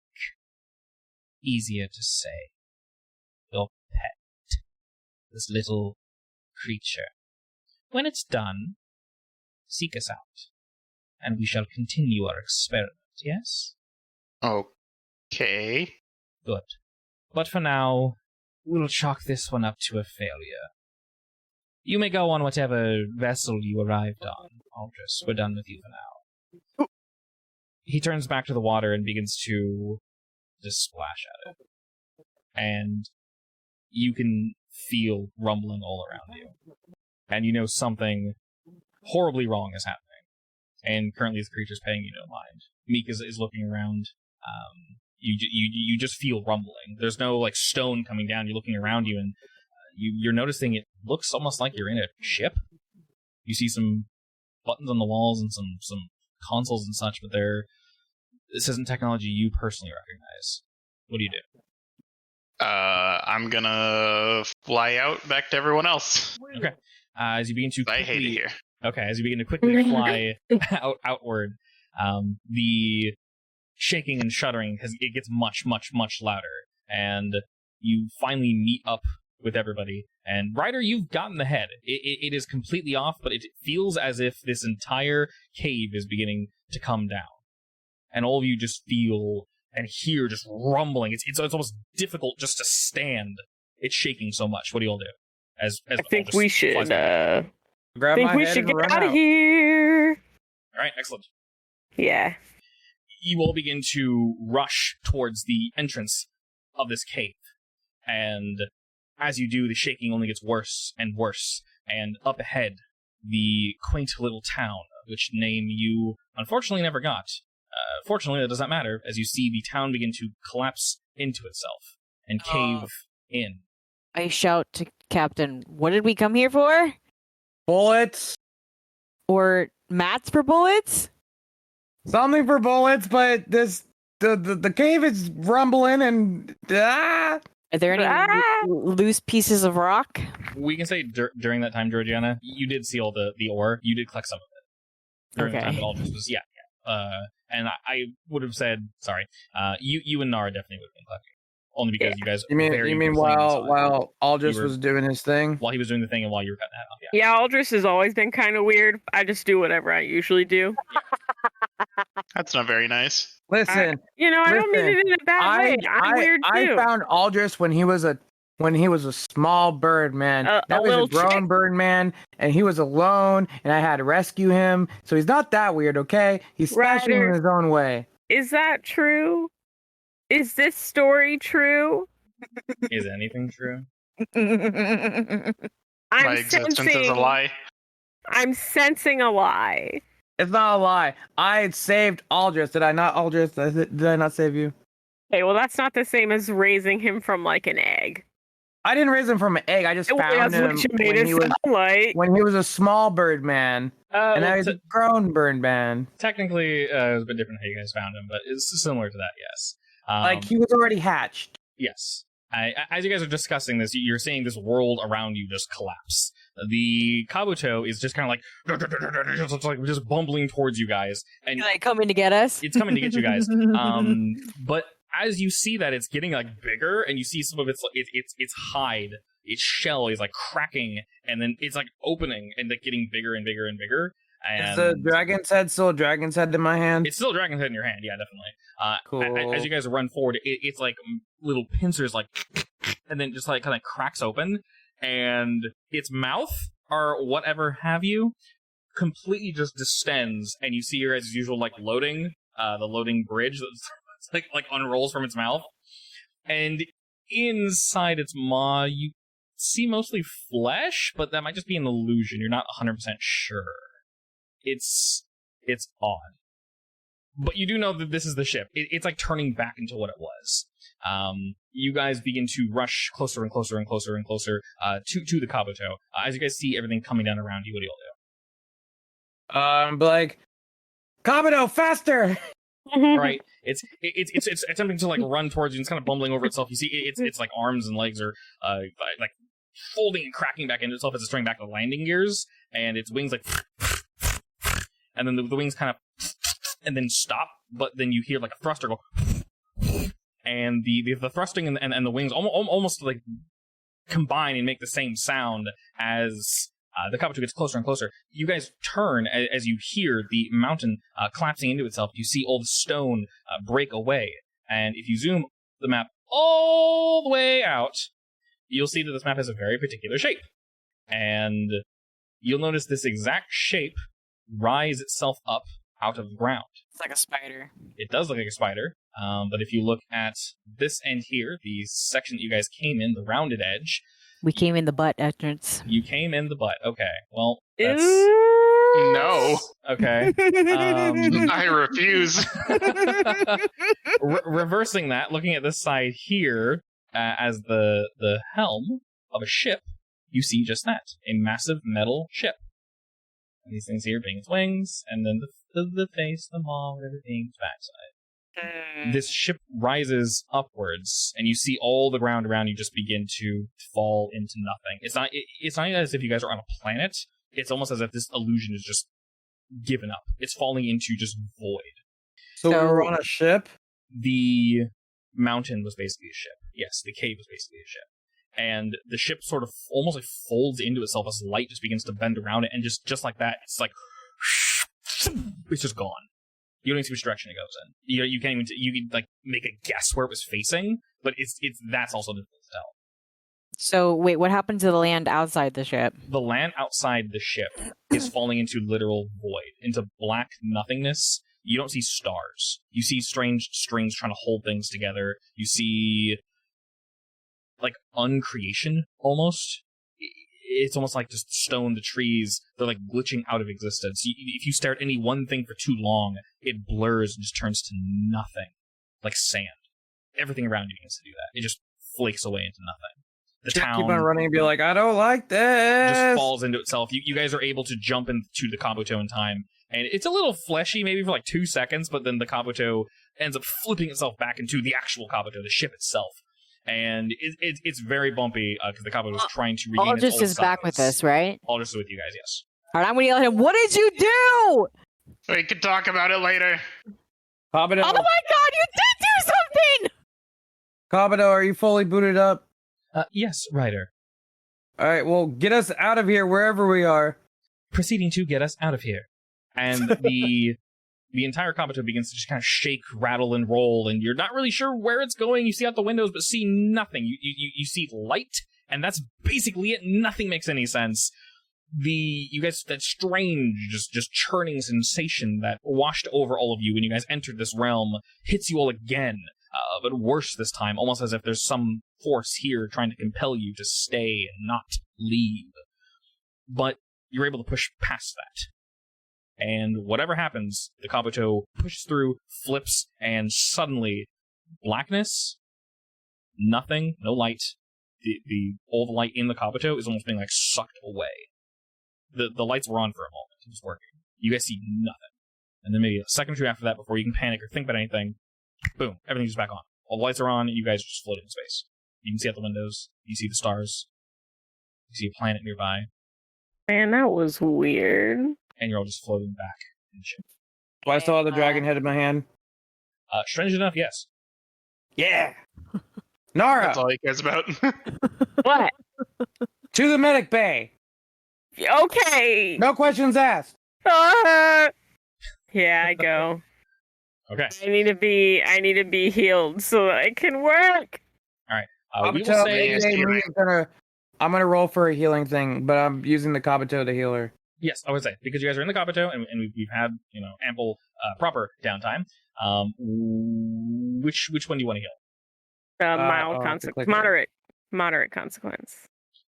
I'll let everyone try to heal something once. So, Ryder, which one are you going for? What are we using to heal? The Kabuto will give you a +2, and then you can choose which stat logically makes sense. Crafts, or will, or, I'm trying to think like computer...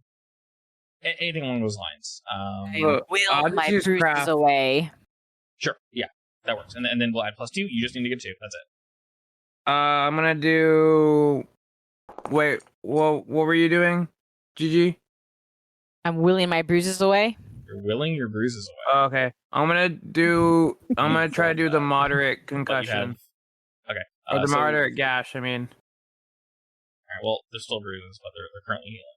So with the aid of the Kabuto, you get a +2 to that, Georgiana, so you technically rolled 4, and you've got that one, so it's currently healing. Once again, with the aid of the Kabuto, you're able to heal her stunned. Stunned is just recovering. The whole thing No, I was trying to go for her moderate. Oh, you're going for moderate. Oh, sorry. Yeah, Okay. because that's a 4. Gotcha. Yes, that's a good point. Large gash is shit. What's it called? Not sewn. That sounds gross and wrong. Stitched. Stitched? Yeah, but like, gel stitching. That sounds like spacey. That's so big. Yeah. Hell yeah. Alright, like a good paste. A good, wonderful paste. Love a good paste. Yes. Who doesn't love a good paste? And Aldris, if you'd like to help her get overstunned, or Nara, you can get overstunned yourself if you roll 4+, but just a 2 because you're on the Kabuto. Can I help with something? You can help somebody else, yes, because you got over your own thing, right? My 6. I was gonna try to do that, and I believe in Nara. She can roll a 2. Okay. Go ahead and try to beat a 6, Mr. Aldris. Oh boy, with what craft? Usually a 4. You can do crafts or you can do your magic, whichever you wish. You feel extra magic. Yeah, they're the same roll. Extra magic-y. Oh, I'm going magic then. You feel juicier for whatever reason. The juice is It's an average amount of juice. Wonderful. That's the exact number you needed. Okay, so Ryder, your wrecked armor will change from wrecked armor to something else armor. Repairing. Yeah. Under repair. Repaired armor. And then for now, that will stay, but it will leave soon. So we got just bruises. We're good there. And who wanted to? Did you roll? Okay, so you just need to roll a 4, Nara. You can roll your crafts if you want. What is she rolling for? She's removing her stun. Unless you want to help that, Georgiana. Yes, I bring my cat for her to pet. The cat. Because cats are relaxing, right? Cats are very relaxing, So Emotional support animal. especially this one because I'm like, it doesn't do anything weird. all right, crew. Well, that was a very weird mission, but good job, everybody. We made it out alive. Nice. Aldris. I put my hands on my hips. Wait, I needed a 4 though, Aldris, right? where did you go? That is a good question. You got a +2 on that. So yeah, I went down the stairs And at what the other end happened of the down cave. said Stairs. So I'm recovering now? Yeah, the stairs. I didn't Well, see any when you stairs. came back up, everything started going to shit. So what happened down there? So like the gray aliens. I mean, I've seen them. So there was one of those that was floating with no face at all, and he was just real weird. And he told me I wasn't ready, and neither was Meek, and then just told me to come back when we were ready. And then everything went to shit. Ready for what? I don't know. That's weird. Liam nods. Were we on an alien ship? Well, on the plus side, I have this head. And as you say that, Ryder, Meek goes, and he just pukes up a huge hunk of ore that's glowing. Meek. You're not supposed to eat that. It's an ore ball. And you notice it's like the exact same color as the ammunition that you used. Well, Nara, I think you can fashion us some bullets. He starts licking it. Hell yeah. No, stop, Meek. You're gonna melt it. Okay, he really runs around it a couple times and then stops, and then walks back up to you, Aldris. All right, so we can do downtime at the beginning of next session, depending where you guys choose to go. But during you guys did a little bit of mining, which got you somewhat you needed, and Meek somehow was able to procure this. Aldris, you're not sure if this came from your interaction with that entity or something else. But good job, Meek. Everyone give him pets. The teams. Good boy. He deserves it. Good boy. We'll go ahead and pause there. Head back to Teeves next time and explore the mysteries of the universe. Oh Oh no.